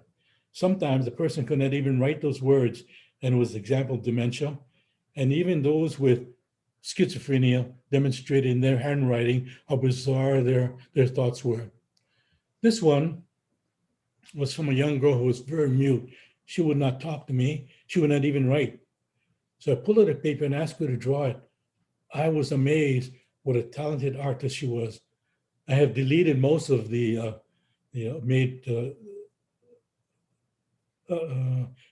opaque most of the drawing, so it cannot be identified. Off to the left was a drawing of a woman walking down a road holding the hands of a boy. And the story emerged that she was walking along one of the rural roads of Oahu, and she was hanging on to her 5-year-old boy. For a second, she let go of the hand, and along came a truck and hit the child and killed him. Later, she was able to write that story and talk about her guilt in having to identify as the most difficult moment of her life, having to identify her son. Well, on a more uplifting note, when I was a youngster, I began to collect autographs, but this is not one of them because I since lost Johnny Lujak's autograph. He was All-America from Notre Dame. The scene was in Honolulu Stadium. Oh my gosh, I was so enthralled with Johnny Lujak, listening to all the Notre Dame games. And when he came here for an all-star game, I made sure I had a booklet with plain paper and a pencil. And when that gun sounded, I ran onto the field and I patted his shoulder pad and asked him if I could have his autograph. He said, "Sure, Sonny." And he wrote his name, Johnny Lujak. World War II, Ernie Pyle was here. His grave is the most visited grave in Punchbowl. He came here to Hawaii for rest and recuperation, and he decided to go to Kalaupapa. He was so touched that from his hands came these words: "No man can say that he has experienced a curriculum of human emotion until he has stood on the shores of Kalaupapa and heard sung to him the song of Hawaiian farewell, Aloha." And here's a signature of the person who wrote the song, Queen Lili'u Kloni. I treasure this note from Ozzie Bushnell. He is, I consider, Hawaii's greatest medical historian. And he writes on air, "Ben Young, Aram Nihoa," and me too, an abiding interest in Kapoi Kahiko, the people of old and their times. But who was Hiram Nehoa? Hiram Nehoa was the main character in this novel by Ozzie Bushnell Ka'ava. And Hiram Nehoa was requested by King Kamehameha III to go to the windward side of Oahu and try to investigate what was happening there with filibusters. Hiram Nehoa was so disappointed with people who did not know much about their culture and their history that he said these words, "Deep within me, my heart was sore with the knowledge there are so few who know of the olden days and fewer yet who even care." Well, my greatest possession is this Hawaiian dictionary, and I even have the date here, September 6, 1972, signed by Mary Kavena Pukui. It was at the Culture Committee, always run by Marianne Rocha, and attended by so many people like Lynette Paglinawan, Malia Craver, and Likeke Paglinawan, Earl Hardig. And on that one occasion, on September 6, 1972, I had Mary Kavena Pukui sign that book. The hands express emotions, love, bonding, anger, hostility, strength, and grief. So the hand conveys very powerful images, messages, convey body language through, obviously, I'm very biased, through the hula, handwriting, through signatures. And I want you to take a look at these signatures here. These are the 5 Ali'i Trusts, Bernice Pauahi Bishop, Emma, Lunalilo, Kapiolani, and Liliuokalani. You may think I'm diverging, getting off on a tangent, but please bear with me. Malcolm Gladwell wrote this book, Outliers. And in it, Outliers, obviously, he talked about the richest individuals who ever lived. And then he talked about the 14 richest Americans, all who were born between 1830 and 1840. And he makes the point, if you were born between 1820 and 1829, you were born too early. If you were born from 1841 to 1850, you were born too late. Look at these dates that these ali'i were born. Bernice Pauahi Bishop, 1831. Kapiolani, 1834. Lunalilo, 1835. Emma, 1836. Queen Liliuokalani, 1838. So what happened? With the handwriting, the signature, Bernice Pauahi left a legacy in education. With her signature, Queen Emma left a legacy in health. With her signature, Kapiolani left her legacy in women's health and children's health. With her signature, Queen Liliuokalani left her legacy with orphans and waifs. And you notice I have a question mark after the signature of Lunalilo, and I have the handwriting faded in the background. So why? Let's take a look at his will. The will was dated January 34th, 1874. Lunalilo died just a few days after that on February 3rd, 1874. The will states the usual legal stuff, know all men by these presents. And at the end it says, in witness whereof, he places his signature on there. But you notice it's only typed in. So the person who signed the will was Albert Francis Judd, because Lunalilo was on his deathbed and he was too sick to sign. So he did not sign his will, but with a signature from his heart, he left this legacy of to provide for the elderly of Hawaii. So of all these richest individuals who ever lived, these 5 from Hawaii would never make that list. They were not considered to be some of the wealthiest individuals alive. But somehow their legacies are now priceless. I conclude with this photograph of the leader of England in 1940 and the Battle of Britain. England was having its back to the wall. Hitler was set to annihilate the British people. He ordered the German Luftwaffe, the German Air Force, to do that. But the pilots of the Royal Air Force rose to the occasion and were able to repel the German Luftwaffe. A few days after this battle, Winston Churchill said these words, "Never on the field of human conflict have so many owed so much to so few." So when you look at what happened in the 19th century, and you can also say that there was a battle going on in Hawaii, a battle for survival and self-preservation. And using that same illustration, these were the pilots who were able to thwart and repel the forces that attempt to exterminate the Hawaiian people. So if I might just paraphrase Winston Churchill a little bit, that never in the history of the Hawaiian people have so many owed so much to so few. These are my comments from my talk on human anatomy and Hawaiian culture with links to Hawaiian history. Thank you, Martina Kamaka. Thank you to Kim Burney for making this opportunity available to me. Mahalo nui. Mahalo nui, Dr. Young. There's been a lot of comments in the chat. A lot of people saying mahalo nui. Looks like you're inspiring people to and look more into their history and also even looking at medical school. So I thought that was very exciting.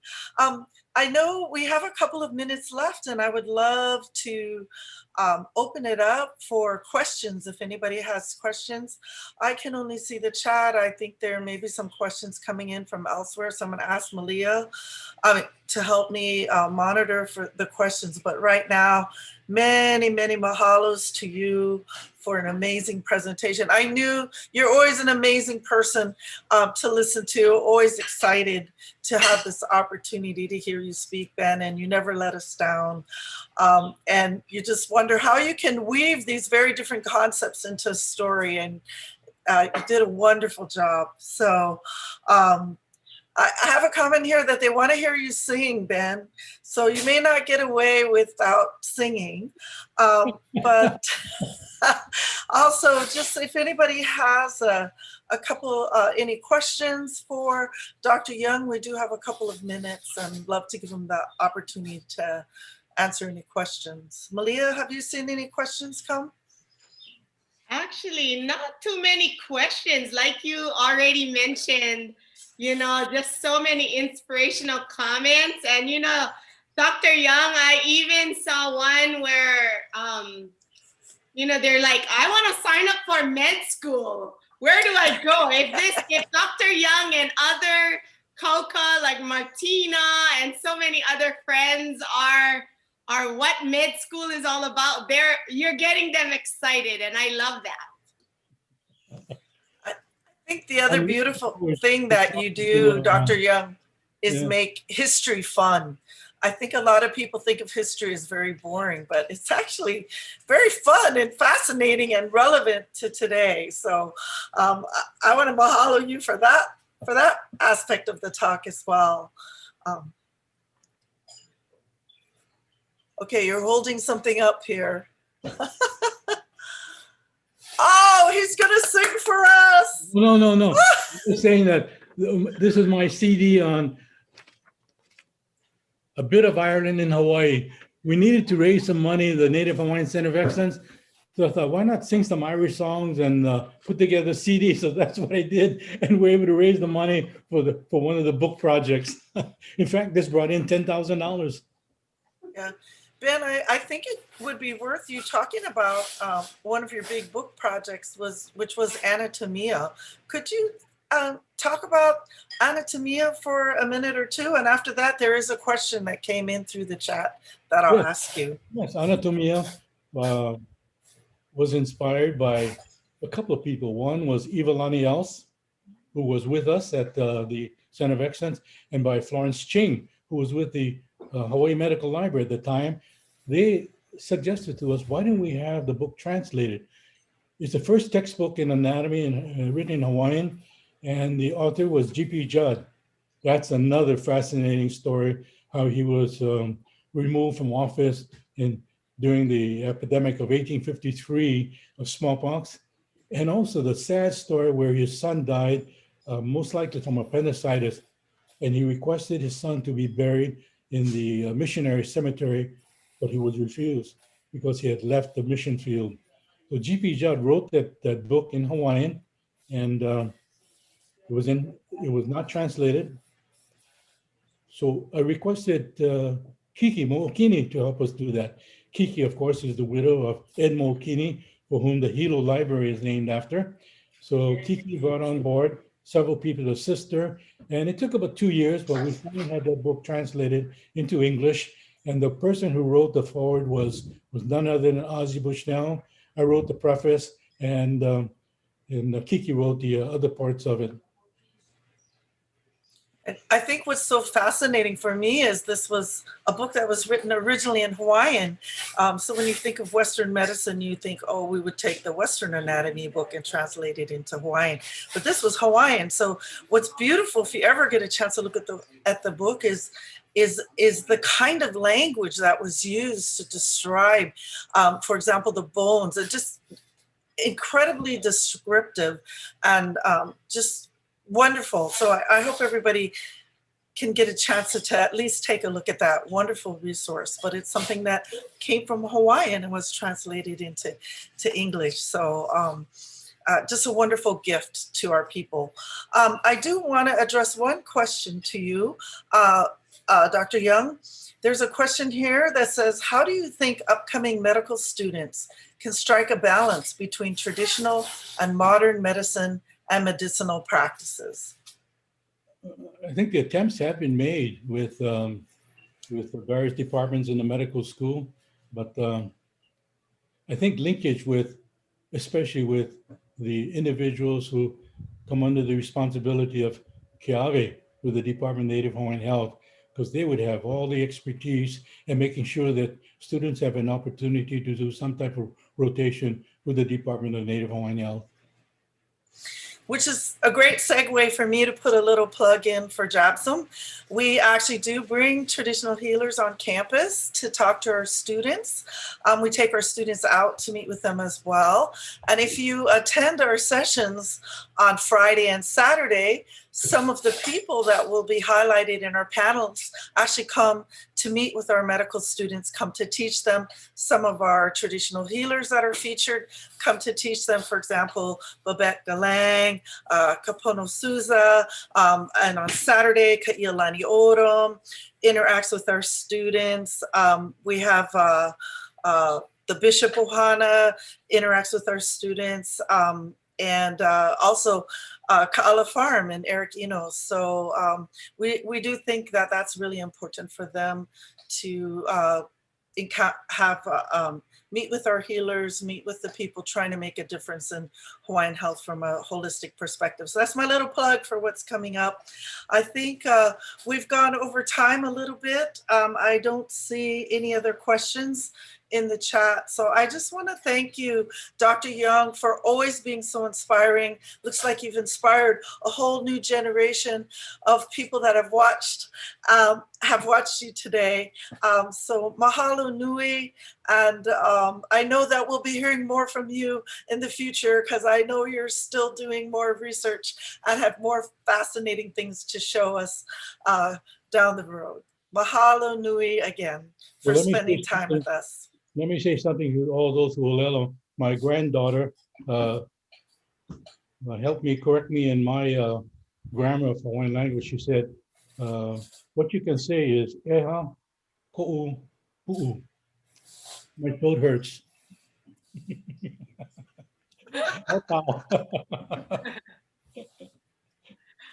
Oh, thank you so much, Dr. Van. You know, and to Martina, it's been such a great learning for so many. And, you know, thank you to all of our friends. I did see an earlier comment from Diane Paloma, sending aloha from Luna Lila home, from all of the staff, as well as the kupuna.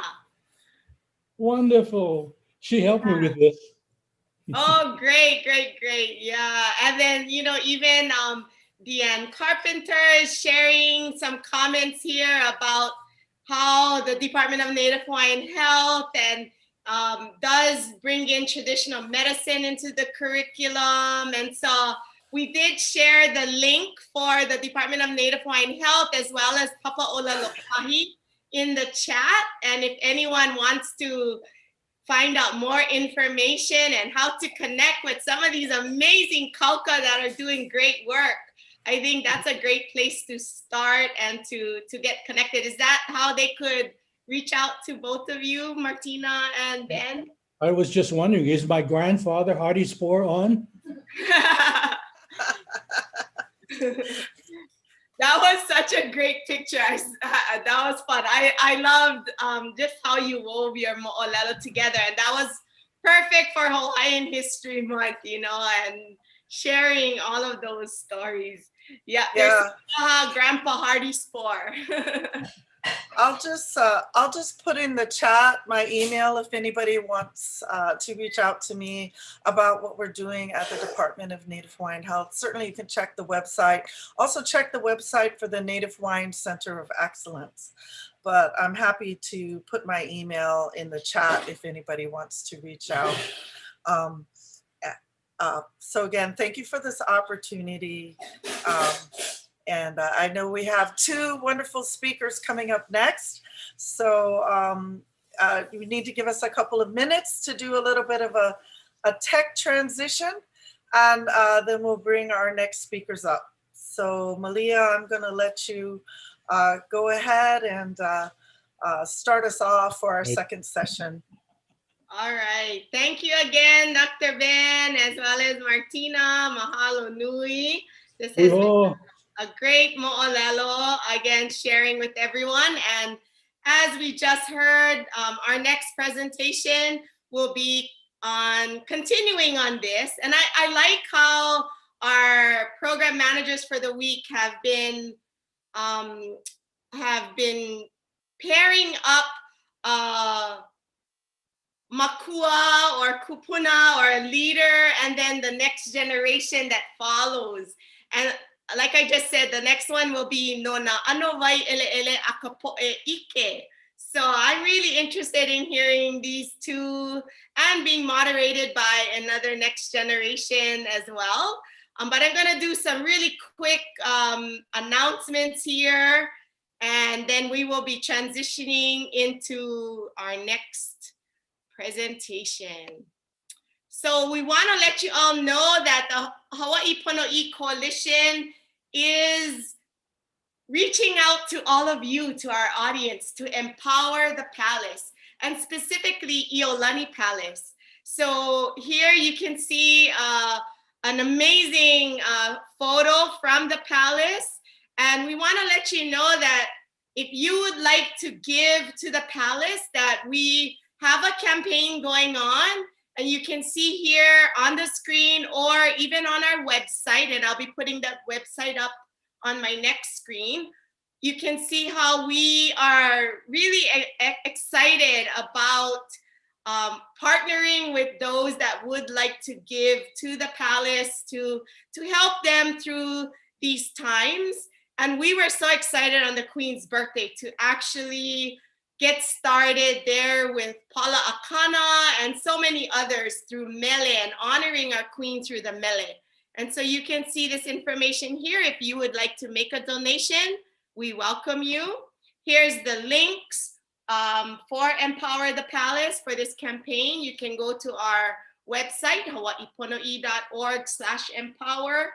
Or if you want to go directly to the Iolani Palace website, you can do that as well. It'll take you to really the same place. We want to always say mahalo to all of our partners who have been collaborating and planning to really make Hawaiian History Month a success. And I want to actually read them out here to all of you and say mahalo to Kamehameha Schools, to the Office of Hawaiian Affairs, to the Friends of Iolani Palace, Kanayo Kana, Oiwi TV, Council for Native Hawaiian Advancement, Lili'uokalani Trust, Nā Mea Hawaii, Pu'uhonua Society, the UH Manoa Hawaii Nui Akea School of Hawaiian Knowledge, UH Manoa John A. Burns School of Medicine, Department of Native Hawaiian Health, Papa Olalo Kahi, Hawaii Youth Opera Chorus, Kahuli Leolea, Pam Omidyar, and the Noah Webster Aluli Foundation. As always, you can stay connected with us by following us on our social media platforms. We are set up on Facebook, on Instagram, as well as on Twitter. And then as many of you have been joining us, you can go directly to our website, HawaiianHistoryMonth.org, and we're always updating it and adding more links or links to our recorded sessions. So some of you may be watching a live session, and mahalo nui, and some of you may be tuning into our recorded sessions. So please go to our website and look up all the great events that we've had so far and that we'll be continuing to have throughout the month of September. Okay. All right. So again, we're excited to bring on our next presenters and our moderator. And I will turn it over to Momi Tolentino and to our presenters, and then we will let them take us from here. Aloha e Momi. Aloha mai kako and makamaka aloha aina. My name is Momi Tolentino, and I am the Communications and Community Relations Assistant for Papa'ololokahi. So I just want to say mahalo again to all of you for joining us to wala'au about everything that we have today for you. I wanted to introduce our two next presenters. Today we have Saige Leikuluwaimaka Meleiseā and Kahikinaokalā Domingo. So both of them are the library and archive assistants at Papa'ololokahi and currently attend the University of Hawaii at Manoa. So they do a lot of the work for Papa'ololokahi and making sure that we have all the archives and documents and digitizing that and organizing that work. And they also have a monthly webinar series called He Noi Ina Ma'i. So that showcases their research and analysis of original sources for historical references to Hawaiian health, healing, and well-being. And their presentation today, like Auntie Malia said, is called Nā Ano Wai Ele a ka po'e ike. And so I'll hand it over to Maka and Kala for their presentation. Mahalo. Aloha kako. We just wanted to mahalo Dr. Ben Young for his presentation.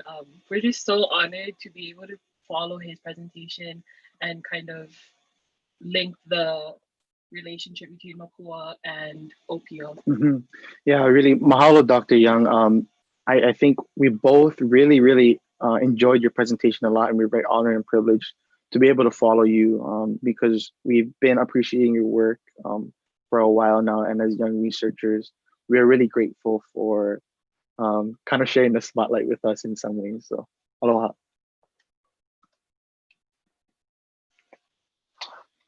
Mai ka moku ana o ka pāwau ke alaula i o kumukahi. E nā Hawaii moko ke ave inu I ka wai kapu kapu o wai au. Ai mau i o ka malala wanu I nā wai e hā, o wai kapu, o wai lupu, o wai ehu, o wai he'e. E nā po'e o ka one aia li'i o kakuhi hewa.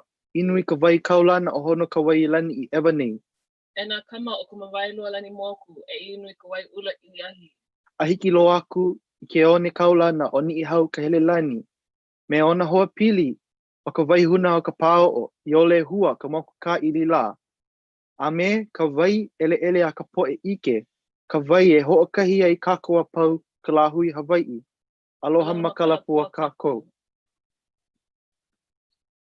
O wau iho no ke ia o Kahikinaokalā Domingo, no ka aina o Kaiaka, ma ka awa ko o laulo o ahuni. A o au ke ia o Saige Leikuluwaimaka Meleiseā no Kanehili Honolulu. Aloha everyone, this is our presentation today entitled Nā Ano Wai Ele a ka po'e ike. It's a glimpse of history, pandemics and diseases in Hawaii from Hawaiian language paper sources. So before we begin, you heard that this term Wai Ele a ka po'e ike a couple times. So before we begin, I want Leikuluwaimaka to explain it.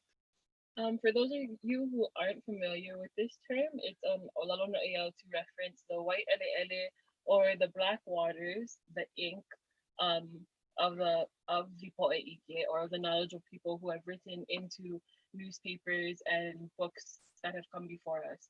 So for our presentation today, we wanted to specifically use literary sources like newspapers and published books. So here on the right side, we have an overview of the first half of the presentation. We have about 5 newspaper articles from the Nupepa Olola Waiʻi, the Hawaiian language newspapers, that we're going to showcase today. But before that, we wanted to first kind of build the foundation and talk about the Papaololokahi Hawaiian Health timeline. So as Koa said, this is we took all of this from the Hawaiian Health timeline, originally compiled by Dr. Meleiseā in 1998, and then revised and updated by Papaololokahi in 2016. So on the right, we have beginning in 1778, when Captain Cook arrives on the shores of Kealakekua in Hawaii. And then 1820, we have the arrival of the first Christian missionaries of the Calvinist faith. And at this time, the estimated population of Native Hawaiians are around 150,000 people. In 1838, mahalo to Dr. Marina and Dr. Yang, who had this little segment about anatomia. So 1838, GP Judd publishes Anatomia. In 1840, we have the first case of Hansen's disease or leprosy, known in the Nupepa or Aloha Hawaii resources as the Ma'ika'awale, or the sickness that separates.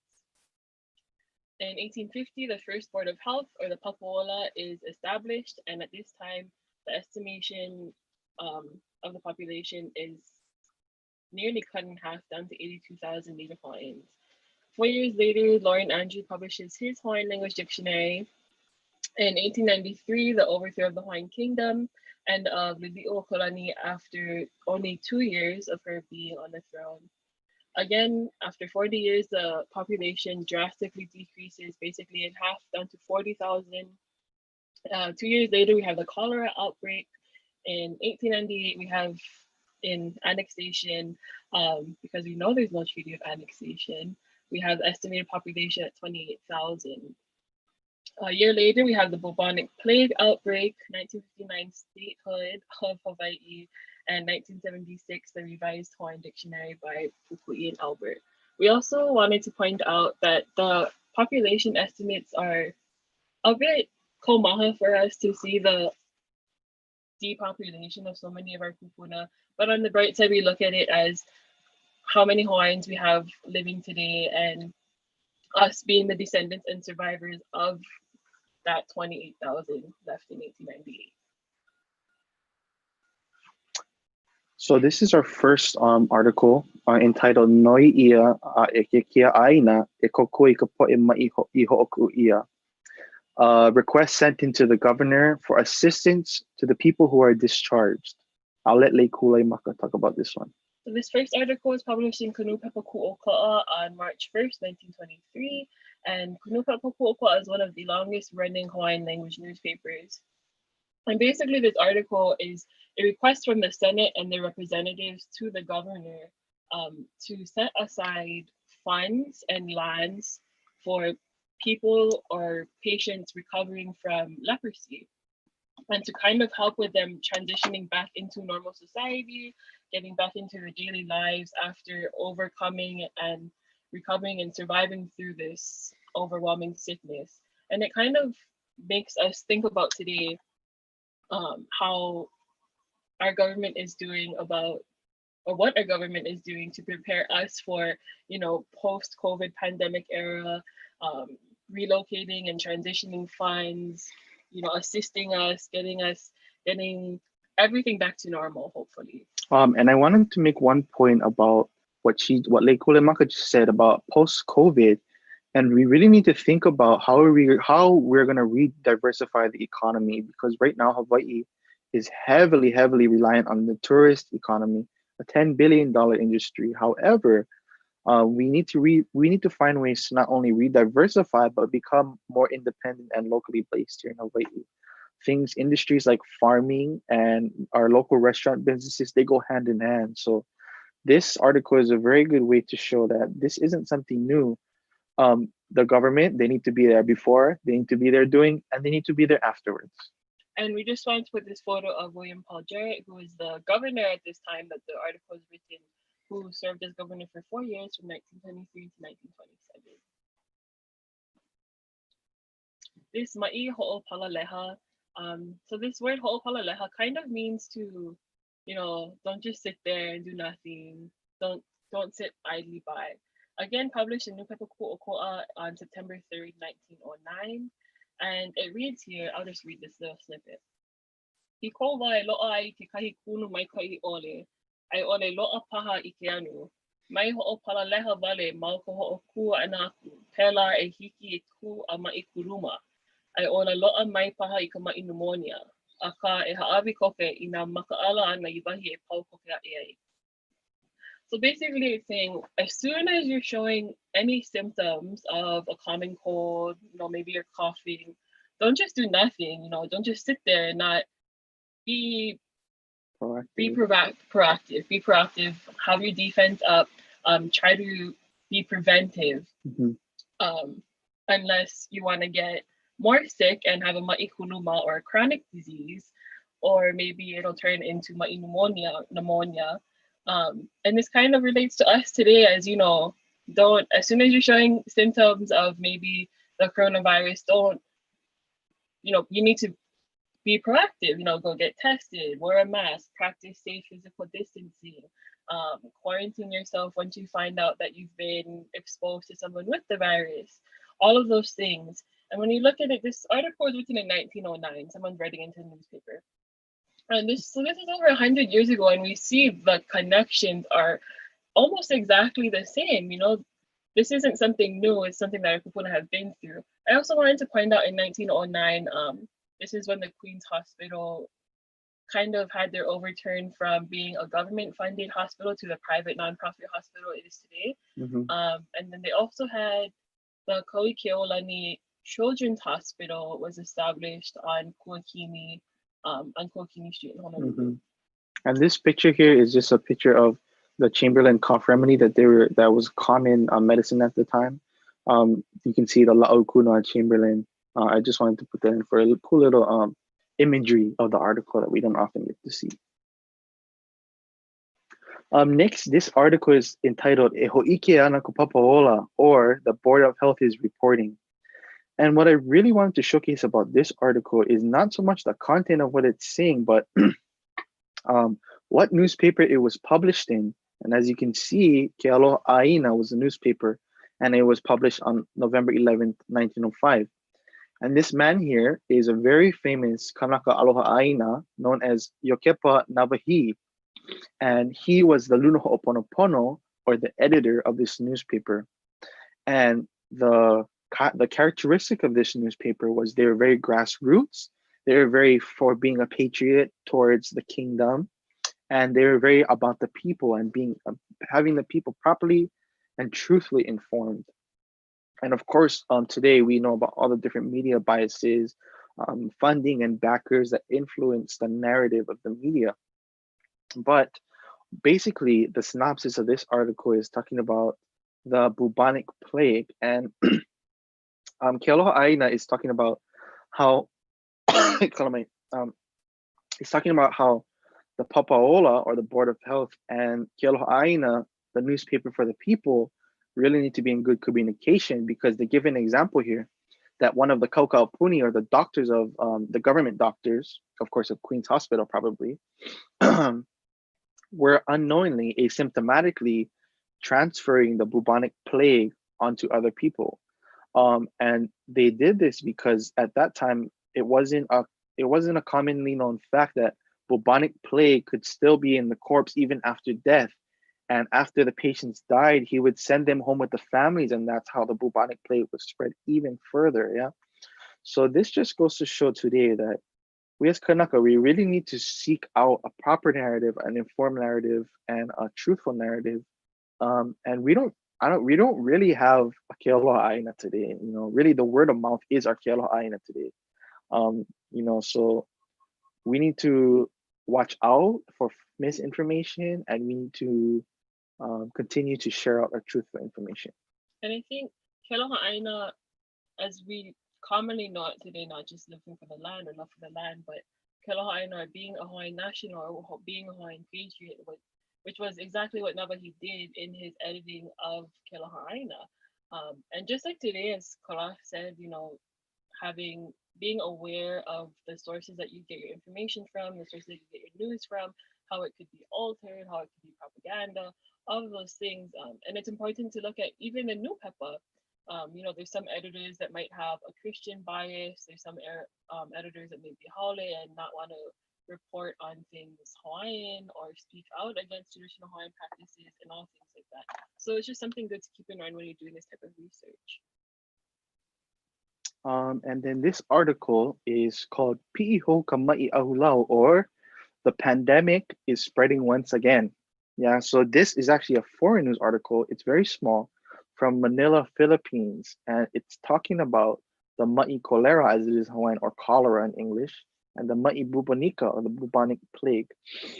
And I really wanted to include this little snippet of an article because in 1899 was the Great Chinatown Fire, and if you don't know about that event, it was at first a controlled fire which got out of control to try and eradicate the bubonic plague that was running rampant in Chinatown at that time because of a big rat infestation. They were spreading it all around. So they decided to just burn everything down, just cut our losses, try and get rid of the disease as soon as possible. But this article in Manila, Philippines is 4 years after that fire. So we can see that even in Hawaii, the disease actually was eradicated by the fires. 4 years later, here it is again. Yeah. And I really wanted to tie that into today to COVID because we've been in lockdown since about March, and everybody thought we was gonna go back to school in 2 weeks. And everybody thought life was gonna go back to normal in April. And here we are, mid-September. Yeah, so we don't know how long COVID is gonna last. We don't know if there's a vaccine and the numbers go down, if it's gonna come back. So I think we really need to take our situation that we're in seriously. Yeah, we need to follow the CDC guidelines, take our preventative actions, and we, especially us Hawaiians, because this happened before and it can happen again, we need to understand the seriousness, and we can't let the death of thousands of our kupuna be in vain. Yeah. And then these two pictures are really cool tidbits, and I'll let Leikuluwaimaka talk about that. So Kala pulled this out from the new pepa, the Pacific Hardware Company Limited, which was a store located on Fort and Merchant Street. So which is where Merchant Street is where Kamaka Theater now is today.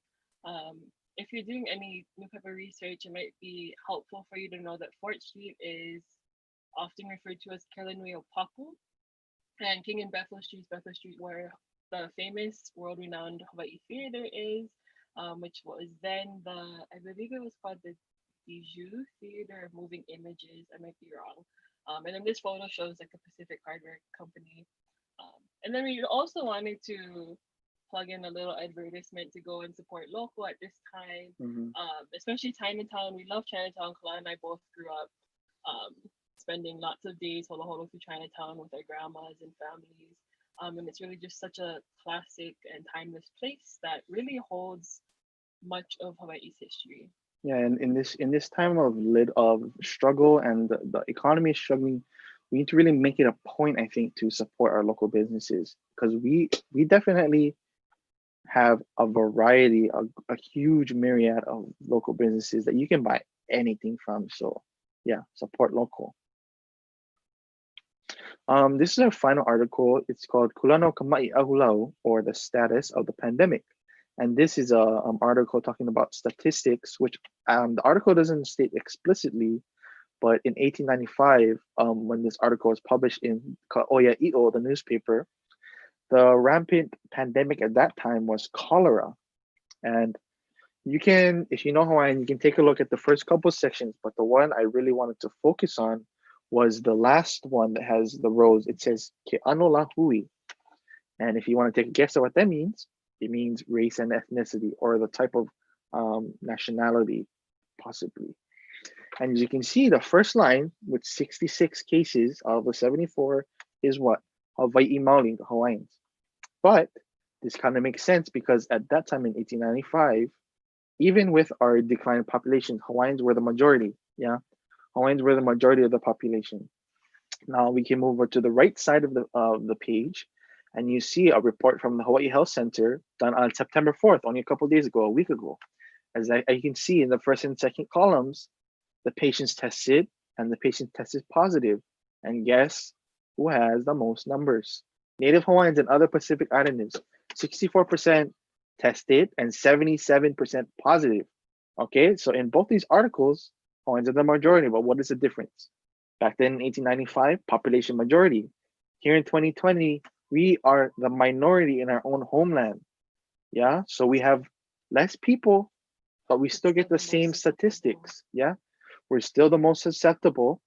We have the most pre-existing health conditions, and we are the lowest off statistic-wise for health, economic, and social factors. Yeah, so this is another plug for me to say, all you Hawaiians out there, especially, take this disease seriously. Yeah, once the faster we can get over COVID, the faster we can get back to just being who we are. Yeah, so yeah, I wanted to end off with that because I thought it was really profound that, hey, we still doing pretty bad. So okay, we gotta be ele, we gotta be on it. And then the second part of this project, we actually started this project when our office at Papolokaihi first closed down, and we started teleworking from home, and we started thinking about projects that we could do from home without all of the resources we had in our office or the work that we had to do in our office. And Kala and I really wanted to make this running list of a comparison of all health terms in the Hawaiian dictionaries. And then that kind of helped us with our research when we went into the Nupepa. We have other on the left, Anatomia, published in 1838 by G.P. Jide. And mahalo again to Dr. Ben Young and Dr. Marina Kamaka for talking about this towards the end of their Q&A time of their presentation. And so again, just to reiterate what they said, this was published as Anatomia, transliterated from Anatomy, and this was all published in Hawaiian language. And then this book is still available to purchase today as well, and I really recommend purchasing it if you don't already have it in your collection. And the way that, just like Dr. Kamaka said, the way that bones are described in this book, I know one of our favorites is Kaivihilo or Kekuoha, or the femur bone. That's a personal favorite. And then in the middle, we have the Dictionary of the Hawaiian Language published by Lauren Andrews in 1854. Lauren Andrews was a missionary who came over and ended up being the first principal of Lahaina Luna Seminary, or Lahaina Luna High School in Maui. And it's interesting that he published this book because Lahaina Luna was also the place of the first printed Hawaiian language newspaper, Kalama Hawaiʻi, in 1834. And it's at this school that that's responsible for some of our staple historians, like Samuel Manaiakalani Kamako, David Amalo, and so on. And then all the way on the right, we have Tutu Mary Kovena Pupui's Hawaiian Dictionary, revised in 1976 with the help of Samuel Albert and Noelani Mahoe. And I wanted to add in a little story of the Pupui's dictionary. We've heard stories of her going to Punalu'u here on Oahu to finish the dictionary because of the intense backlash that she was getting from other kupuna of her time, and other peers of her time for writing the dictionary. You know, it was kind of seen as, why are you writing this dictionary for just anybody to see? You know, this ike shouldn't be that laha, or shouldn't be that available for everyone. And so some people really saw it as something wrong that she was doing. So she kind of had to get away from busy Honolulu and all the people here and all the complaints, and finish it in Punalu'u. And when you think about this story, it makes you ponder and reflect and be appreciative, or even more so appreciative, and have this sense of gratitude for the works that were published by kupuna that are available for not just Opio like us, but available for everyone today. And not only that, but the Hawaiian language newspapers as well. Being undergrad students, the Hawaiian language newspapers is one of the most important resources Invaluable. that we have. You know, it's primary sources from all kinds of people. Anyone could write into a newspapers. So you have all these different perspectives on all different things. And we know that other Indigenous peoples aren't so fortunate to have an immense literary account of their history. Over 1 million pages. Over 1 million pages of just ike. of Wai Ele Ele a Kapoʻe Ike that we can read. So go read the newspapers, take advantage of it, and learn from it. Yeah. So tying into what Leikuluwaimaka just said, that little story about Marikawena Pukui, about 100 years before, in 1862, this man, Kani Pu'u, if I'm not mistaken, he was also the one who wrote He Ka'ao no Kana Kahana Yauli, if any of you are familiar with that. But he said, Here ana kakoi kanalo vale, e maki ana kahanao na Hawaii o na la a de umikumawalu kana hiku, ame a de umikumawalu kana valu, ame a de umikumawalu kana iwa, ame a de umikumaiwa kana iwa. Okay? So what this quote basically means is, Hele ana kakoi kanalo vale, we, this generation, are soon going to be gone. And the next generations, 1870, 1880, 1890, all the way over to up to 1990, are going to want to know the intricacies of the knowledge that we have now. We need to publish it and we need to preserve it. And he said this in as a scolding kind of to somebody who wrote into the newspaper Kohoku Kapaki Pika, their version of the story Hi'iaka Ikapoli o Pele, but he's scolding them because they never put the whole thing. They kind of left some stuff out. Yeah. And this is our kind of little plug and a little appreciation to Kanaio Kana and also to Kamauli Kuwara, who I'm pretty sure he wrote this post. Yeah. So he's very Akamai guy. But I wanted to say that in this pandemic, we're at our computers every day now. We're at home all the time now. We get free time. We don't have to work. We don't have to drive. So take advantage of the sacrifices that these people made, like Kamaka, like Kanepu'u, all these people who sacrificed things in their own lifetimes to get this information into Wai Ele Ele on the paper for us to have today, in 2020, in 2040, however long, yeah. So that's something for all of us to think about. Right. There's stories of kupuna, having arthritis and being in old age and barely being able to pick up the pen or pencil and being able to write, but it was something that they just desperately felt that they needed to get out and needed to record for us. So on the right, we have the list that Kalana compiled together for all the Hawaiian health related terms that we found both in Pupu'i's dictionary and Andrew's dictionary. So on the left, we have the way that it was spelled in Pupu'i's dictionary with diacriticals, okina, kako, or glottal stops and backgrounds. And then the bottom is the way that it's used in Andrew's dictionary. And Andrew's dictionary do have those little dashes or hyphens in between words too. So the thing with Andrew's dictionary is he's writing in a time that they didn't use diacriticals, right? Just like newspaper in 1854. And then Pupu'i has her diacriticals, which is more helpful for us today as second language speakers, non-native speakers, and going back and trying to relearn our histories and our languages, right? But I really enjoyed going to Andrew's dictionary because it was published in 1854 and around this time of sicknesses, of diseases, of pandemics, of outbreaks all over the place. And so, of course, language evolves through context. And so these are the words that are being spoken all the time because of the context, because of the lives that they're living. The foreign diseases, they have to come up with new words. Of course. So it's interesting to see the evolution of the definitions of the words, of how time evolves, of how diseases evolve, so then words evolve, so then our definitions evolve. And then the little snippets that Pupu'i then adds in here and there, or the similarities that they have between the definitions. And so at the end of this compilation, we ended up having 330 pages with 2005 words taken from both Pupu'i and Andrews. And this is really helpful for us to go back and do more research within the Nupepa to kind of plug it into Papakilo and to use that as what we wanted to search, or the hits that wanted to come up, or what we wanted to learn more about, what we wanted to hear more about, and so on. Next. So that's about it. That wraps up our presentation. We really wanted to kind of share some of our Ike, our very Ike Lihi, our very limited knowledge with you folks. Because of course we're only Haumana. We're not lawyer or kumu or anything like that. We're just two students who are really passionate about our Wai Ele Ele, about our knowledge from our kupuna. And we really appreciate, especially Dr. Young, and all of you for taking the time to come listen to us and to ho'olono to be patient with us. Yeah.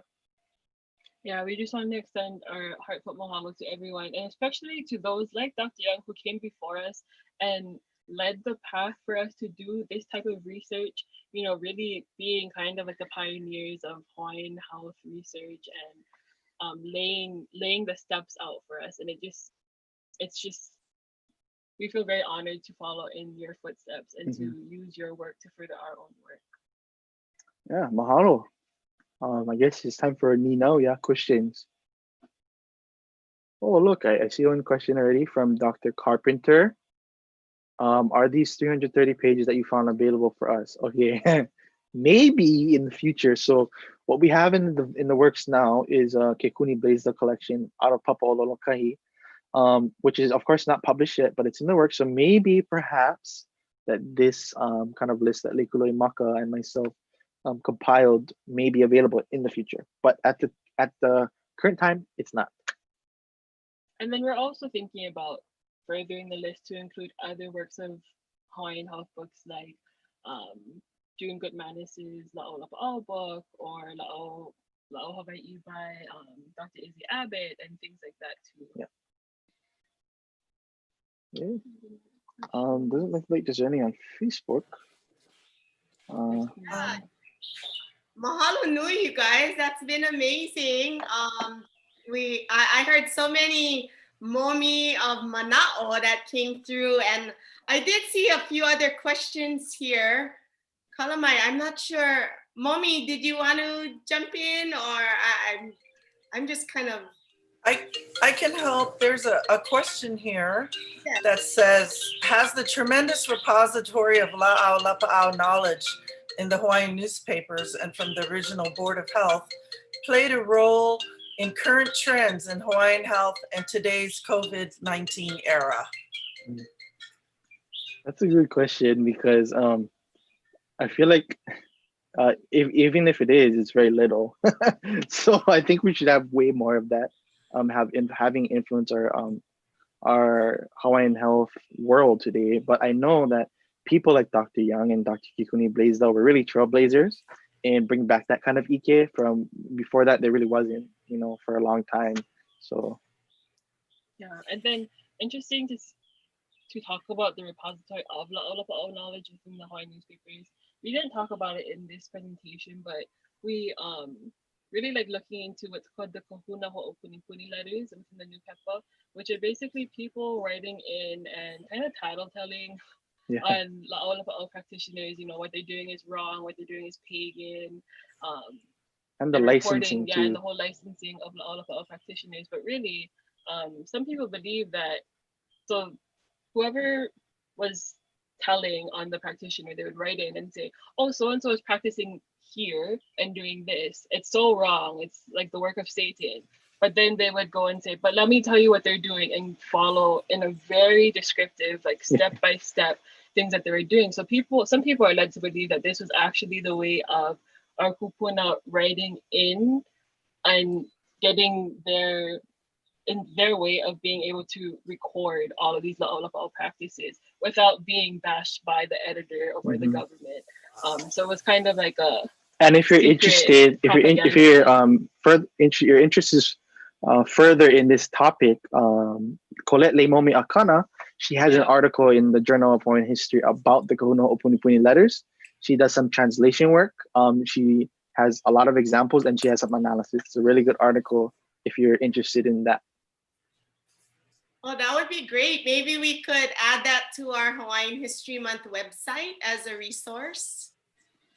That would be great. And I also saw Kim had shared in the chat here, and maybe we'll add it to our Facebook chat as well, the Hawaiian Health timeline and events that Papaʻola Lokahi put together. I think that's also a great resource that gives us an overview of Hawaiian health and kind of what we're starting off this week and really telling our mo'olelo about. So that's great.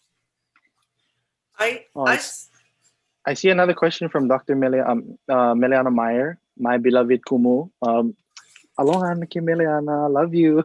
So happy that you could tune in.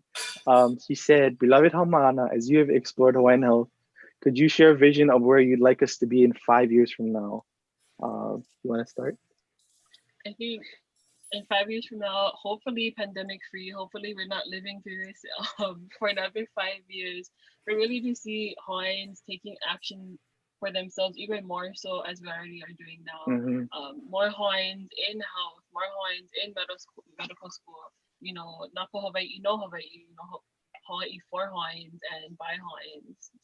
Yeah, I totally agree. And I think in 5 years from now, we should be 5 years smarter, hopefully, because I know things like that are really amazing, like the Lahui Kanaka, the that kind of kapu that all these kumuhula put out.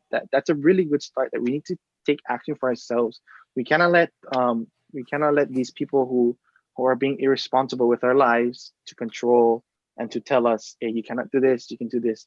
We got to take action for ourselves, and hopefully in 5 years we're ma'a to that already, and we should be already because our kupuna lived through how many pandemics already. So yeah, mahalo, Meleana. It's good to see you. Aloha.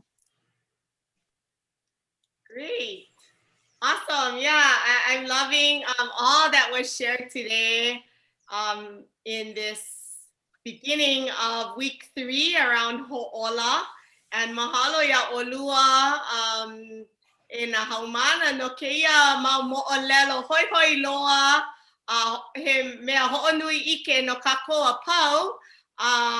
You know, I did have one question I was thinking about earlier, you know, and I've seen Kala grow up in Hawaiian language ohana and community and school. And I'm just getting to start to know Maka in our work through the university. But I was wondering, you know, what would you say to young Opio, maybe even Haumana that are they're not in a Kula Hawaii, so they don't get to learn Olelo Hawaii. And people like myself, you know, who had to learn Olelo at the university. I mean, what is something that they can do today that can help them get on a path similar to yours, you know? Maybe some are Kayapuni students and some are not. I don't know, what kind of advice would you say give out to young ones today? Yeah, mahalo for this question. It's really important, especially for Opio like us. But so Kala was lucky to be within Kayapuni. And very privileged, very privileged. With an ohana that could nurture his language. I didn't start my journey on anything Hawaiian until my high school years at Kamehameha schools. But for me, it was we both have really different backgrounds in that I was raised by my tutu, who's a Hawaiʻi piha, who can't speak Hawaiian, can't understand any Hawaiian, even though that was all she spoke when she was little. And so I had these little snippets here and there of mo'olelo and mo'okuaho always being passed down to me, but through English, but told in a Hawaiian way, if that makes sense. And that kind of was able to nurture and grow my i'imi for things Hawaiian. And then it was up to me to kind of, okay, you know, like I should take accountability for this. This is my language. Do whatever I have to do to go and learn this. So we've both been really fortunate to be able to go to university and to be able to afford a university education and further education. But I know this isn't always the case for other folks, and especially for you know, all of our diaspora ohana that may not even live in Hawaii and need resources. But the good thing, I think the one silver lining about this whole pandemic and staying at home is that there are amazing things and content being put out by Hawaiians every single day. I mean, there are there's so many different Olelo Hawaii workshops going on. I know with ASUH, they currently have Paige Miki Okamura and Akea Kahikina doing their Olelo Hawaii workshops every Monday evening, I believe. I know there's Halau Olelo by Kumu Kainoa. Oh my gosh, I'm blanking on his Bryson Kainoa, Kumai Bryson Kainoa. And Bernate, yeah. Who actually lives in New York and puts together this whole network of people that are learning Olelo Hawaii. And then just so many others that are coming up through social media and on platforms like Instagram or Twitter. Opili Jonah Kanuola, so Latoya, that's a good one. Coming up.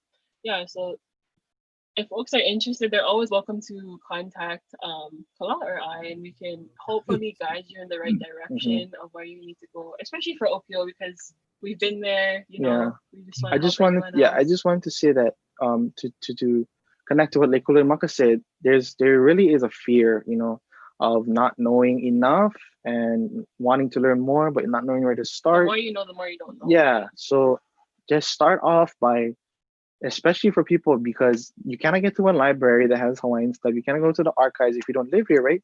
But we have the internet. You know, we have this Kahikinaokalā available, literally, like the Naya of Kana, on this huge amount of content. Take advantage of that. It's easy. It's a video. It's a picture. It's text on Facebook. You know, everybody get Facebook. You can start there, and from there you can work your way, right? So, you know, there really is no excuse for you to be like, there's nothing there for me, you know. There's nothing available. Go online, go look. Google, anti-Google. Anti-Google.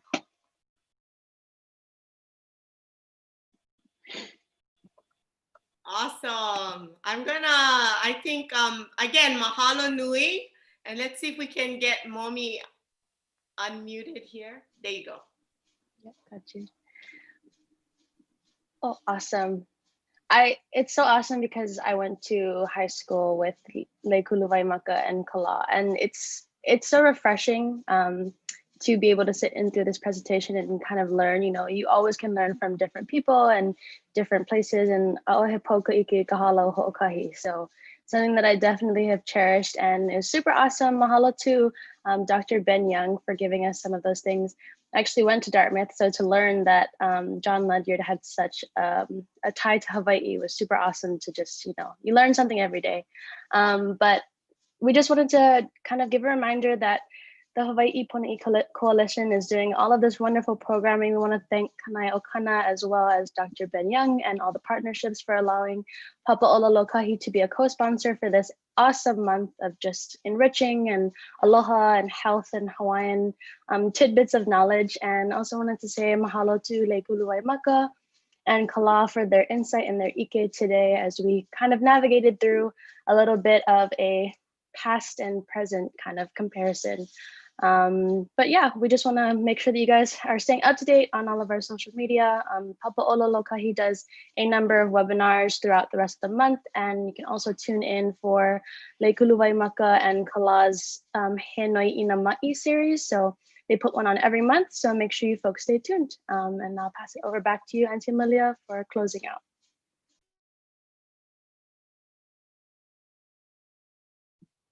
All right, yeah, I had to unmute myself too. So mahalo, everyone. This has been really, really great. And let me see, I'm trying to get this showing too really well here. Thank you so much again to Dr. Ben Young, to Dr. Martina Kamaka, to Momi Tolentino, to Kahikinaokalā, Leikuluwaimaka, for all of these beautiful mo'olelo. We are excited for what's coming up next on Friday at 6 p.m. There will be a presentation called Ike Kupuna, Hawaiian Healing and Traditions. And you know, this is not showing up right on my side. So I want to make sure that we are presenting this correctly. So thank you everybody for your patience here. What happened? Thank you again. Let me just try to reload this in a new. Thanks for going with the flow here. I think I'm gonna reload this. Mahalo. It was showing up really weird. Okay. All right. So here we go. Again, 6 p.m. Ike Kupuna, Hawaiian Healing and Traditions. So come on back this Friday. Again, we want to let you all know that Hawaii Pona'i Coalition is supporting Iolani Palace. And we put a kahea out to all of you. If you would like to be a part of our campaign in support of Iolani Palace, and on behalf of all of our partners, please join in to the Empower the Palace campaign here on our screen and on our website. you can see some makana that we are makaukau to share with those that are ready to make a donation, whether it be Hawaii Pono'i sheet music or the diaries of Kuilili'uokalani, and oh, what an amazing resource that is as well, or even the Ku'e petitions. We really want to say mahalo to Nā Hawaii and Maile Meyer and her team who has put this all forward and is willing to partner with us to say mahalo to those that are willing to make a donation. So here's the website for Empower the Palace. You can go right on back to our main Hawaii Pono'i website, hawaiipono'i.org/empower. It'll take you to the same place as the Iolani Palace website, and you can learn more about what you're supporting there. A big mahalo to all of our partners, to Kamehameha Schools, to the Office of Hawaiian Affairs, to the Friends of Iolani Palace, to Kanayo Kana, Oiwi TV, Council for Native Hawaiian Advancement, Lili'uokalani Trust, Nā Hawaii, Pu'uhonua Society, the UH Manoa Hawaii Nui Akea School of Hawaiian Knowledge, UH Manoa John A. Burns School of Medicine, Department of Native Hawaiian Health, Papa Olalo Kahi, Hawaii Youth Opera Chorus, Kahuli Leolea, Pam Omidyar Kalamai, and the Noah Webster Aluli Foundation. Please continue to follow us on our social media pages, on Facebook, on Twitter, on Instagram, and stay connected with us. We have so much more great programs coming up this week and all throughout the month of September. So aloha everyone, be safe. Aloha.